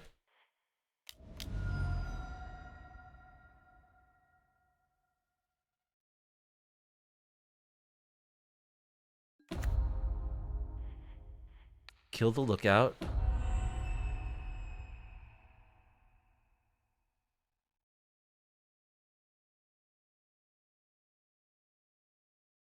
And this guy's really, really good.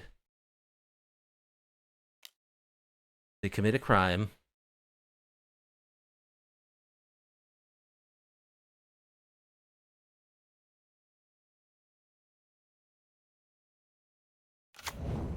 They get a free land.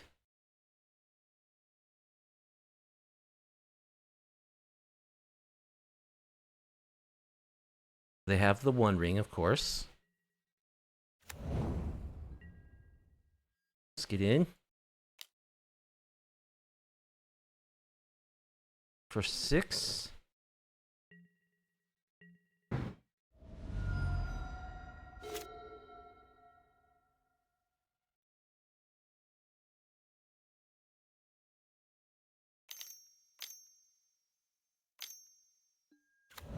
The One Ring.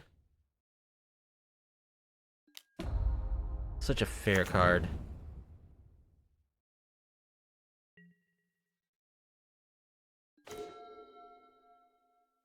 Alright.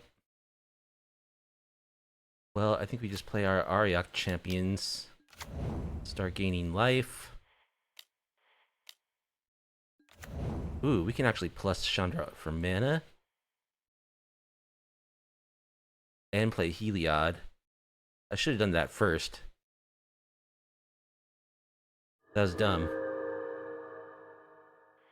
Let's add mana and play Heliod.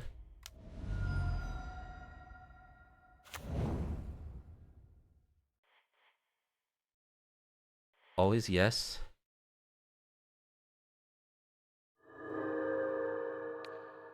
Give it to Rabs. Give it to Auriok Champion. Give it to other Auriok Champion. Give it to Rabs. They have protection.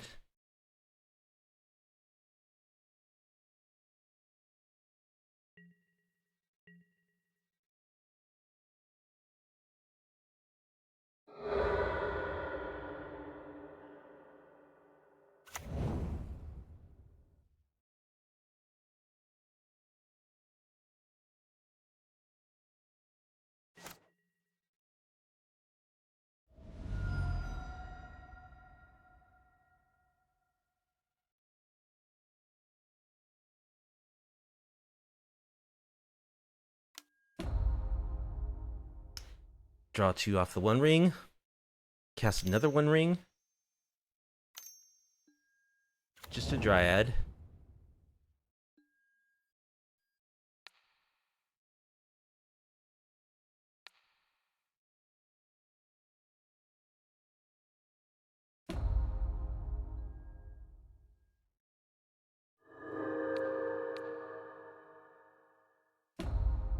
Maybe. We'll see if I get to actually damage them. It's possible. They only have 3 mana untapped. There's another Lookout.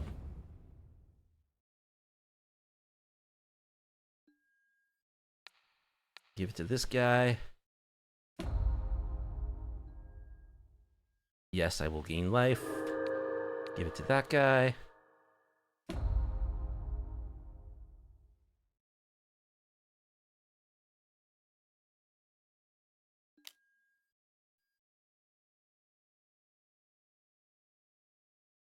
They committed crime, so they get to put a land. Now the Valakut triggers. Gonna hit me in the face. I'm at 26, though.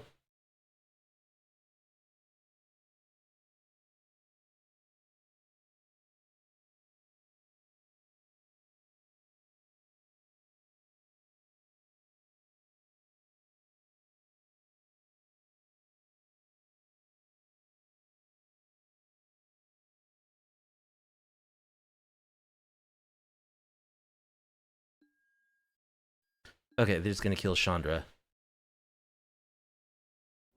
That's fine. Chandra has done her job. And they're looking pretty dead. There's another Valakut trigger.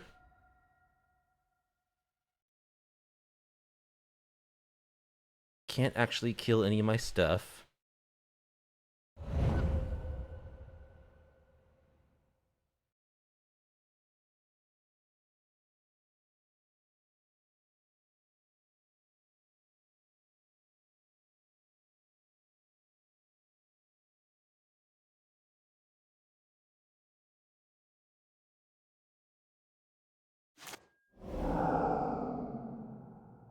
So yeah, they're dead. Oh wait, where they? Oh, they have another land drop off of what's it called? The Dryad.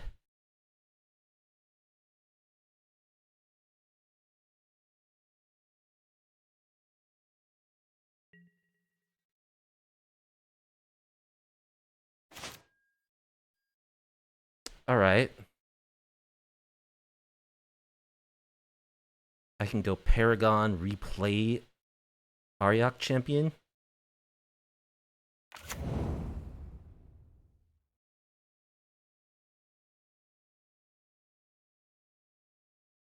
Sure, let's fetch a mountain. Or plains. Let's go for a mountain. Let's play Paragon. Turn Heliod back on.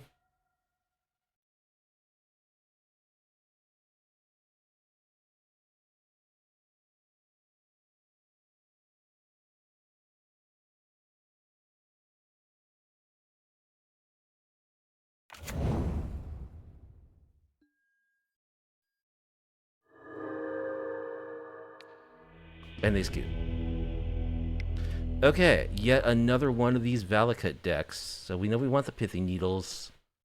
We know we want Blood Moons. Probably want Path to Exile. And Wear Tear. And Cast into the Fire.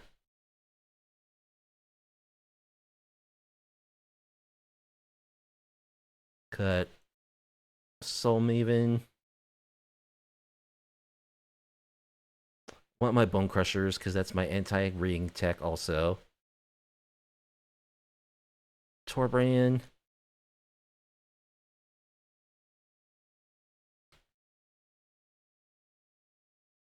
Yeah, I think the Serra Paragons are not a good call against them. I'm bringing in the 2 Wear Tears, though. Still, they have like 8 artifacts devoted to Graveyard Hate. I think it's just too many. Plus we're blood mooning. Probably cut all of our big double white stuff. Let's cut Heliod, our last Soul Maven. Blasphemous Act? We got a Blasphemous Act. We're running 61. We determined that's the key to victory, right?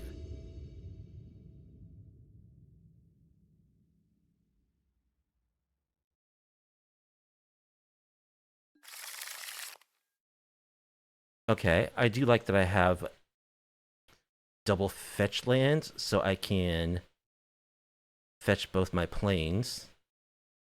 I also have a Pithing Needle. What do I name with it, though? Do I name Renin 6, or do I name the One Ring?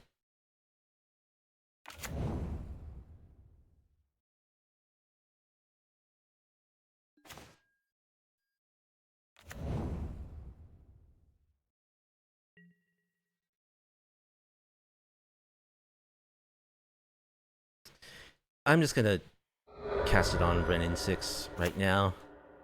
It's just too much value if they get that started on turn 2.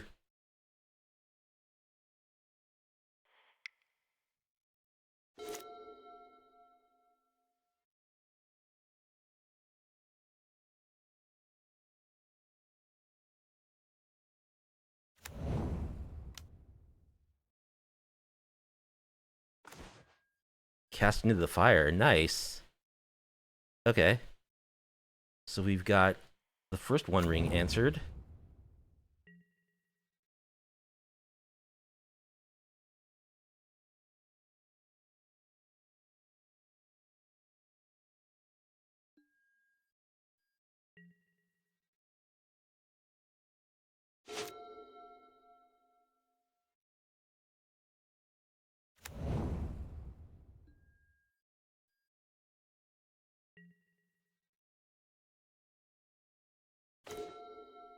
Okay, we drew a basic planes.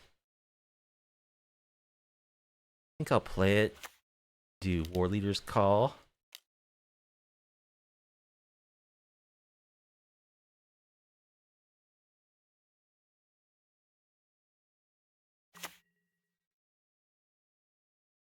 Can I draw Blood Moon? That would be fantastic. I'm all set for Blood Moon.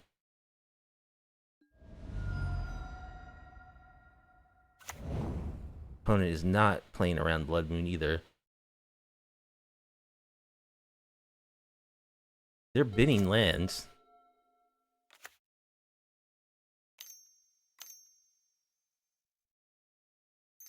One Ring.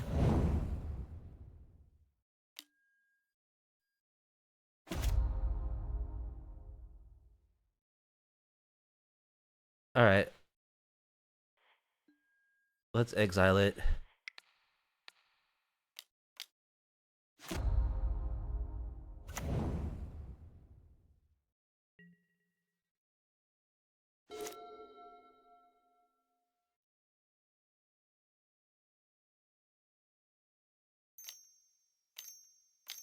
One Ring number 2. Oh, just a Dryad.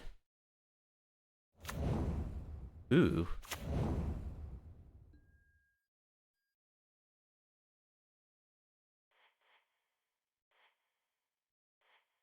Let's just destroy the Dryad.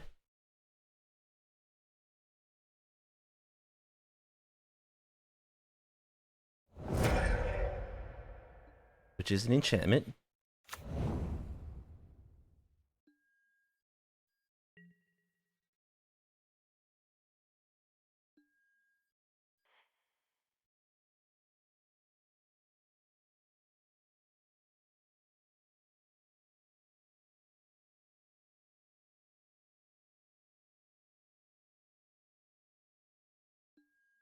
Let's fetch our Surveil land and get a good Surveil.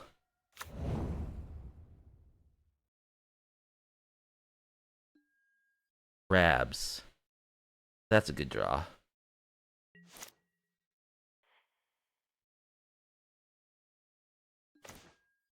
Alright, let the Rabble-mastering begin. Ping you.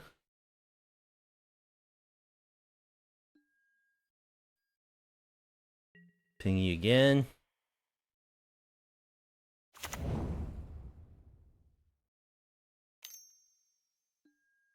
They bolt after giving us the token. Okay.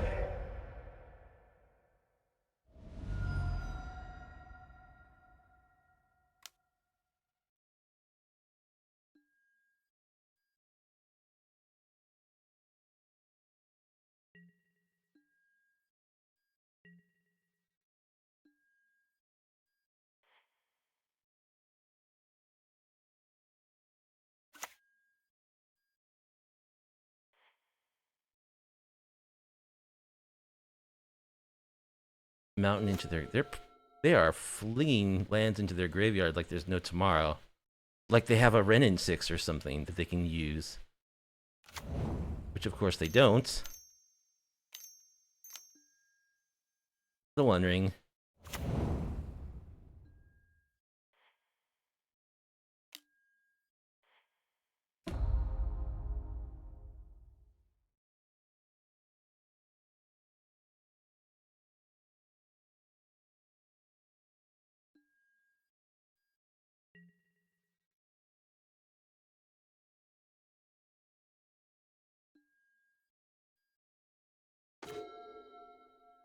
Sacred Foundry. Well, I think I'm gonna play my Reckoner, even though I'll miss out on the ping. Is that each opponent? I think it still doesn't work.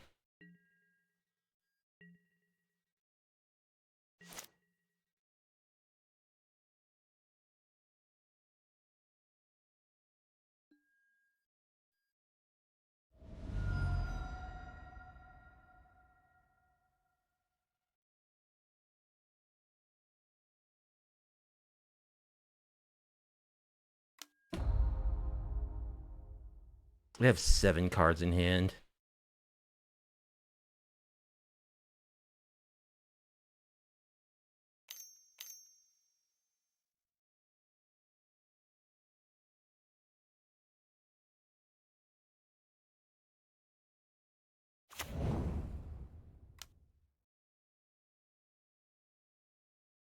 They're starting to get Valakut triggers.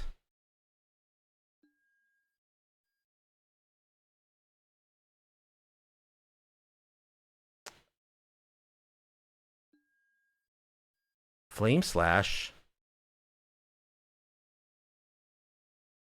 I'll go 40 your face.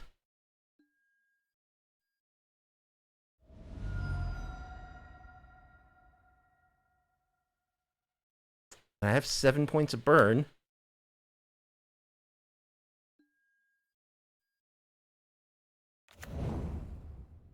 Which means they die to their ring unless they cast another one. Or I could just top deck another burn spell, but they're dead to their ring on their upkeep as it is. If I burn them, which I will. Oh, or I can just kill them right now. Lightning Helix. Boros Charm. Boom. GG's. Alright. That was a 2-3. We got 50 play points out of it. So, finished up strong. So, our final record was a 2-3 with this version of Boros Reckoning mid-range. We didn't get to pull off the Blasphemous Act Boros Reckoner combo, unfortunately. I don't think we ever drew it, but that is a cute thing that you can occasionally do. You know, you can go more all in on it by having more Reckoners and more Blasphemous Acts. So I think we absolutely 100% need to fix the mana base. It needs a 25th land, first of all. If we're going to run all these 3 and 4 drops, we need 25 lands. I think the Castle Embereth is probably a step too far. It probably should just be another fetch land or just some sort of normal land that can always come into play untapped. I do like Castle Ardenvale and Silken Sand, but we need the 25th land. I think we need to lose Castle Embereth. Because we also need like white mana early since we want to play Auriok Champions on turn 2. And the other thing we learned today is we need more tech against the One Ring, which is a card people play a lot in Modern. So Bonecrusher Giant is okay. There's only 2 of them in the main, and apart from that, all I've got on this side is 2 Pithing Needles and a Cast into the Fire. I mean, what? How many slots do you need to devote to One Ring hate? 4, 5, 6 between in your 75. A third Pithing Needle might be the best thing to do to get that. To prevent the card draw trigger. They still get the protection trigger. But anyway, in 3 of our 5 matchups, our opponents were playing One Ring decks, and in 2 of those 3, we lost to the One Ring. So we need to shore that up. And I think, as I was saying, like both of those decks, all 3 of those Valakut decks, and that like interesting domain battle deck, they're casting so many spells. I could see absolutely putting some hate into the sideboard, like some High Noons. That's an excellent card that's in our color combination. A Rule of Law effect that only costs 2. I built an entire deck around it, which is really awesome. It's on my channel. I could see that being an excellent sideboard card for this, because really we're setting up our engine, and when we get like a sister, like Soul Maven or Auriok Champion, and a Heliod, and a Rabblemaster on the battlefield, we don't really need to do much. We just kind of generate value and buff our whole team and gain a bunch of life and create a lethal board state eventually. So I think we could function pretty well under Rule of Law effect. High Noon is just way better than Rule of Law because it also comes with a Lava Axe stapled to it. Field of Ruin sideboard.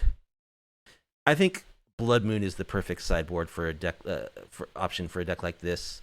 We did see it win some matches when we were able to hate out all of our opponent's colors. You could even go 3 Blood Moons. You could main board the Blood Moon. You could easily tweak the mana base to add like more basic planes. But that is our answer of choice. We are too color intensive to try to run Field of Ruins. I think we have these 2 drops that are double white, so I don't think we can really afford to add Field of Ruins to our mana base. So yeah, more hate against the One Ring, some High Noon in the sideboard.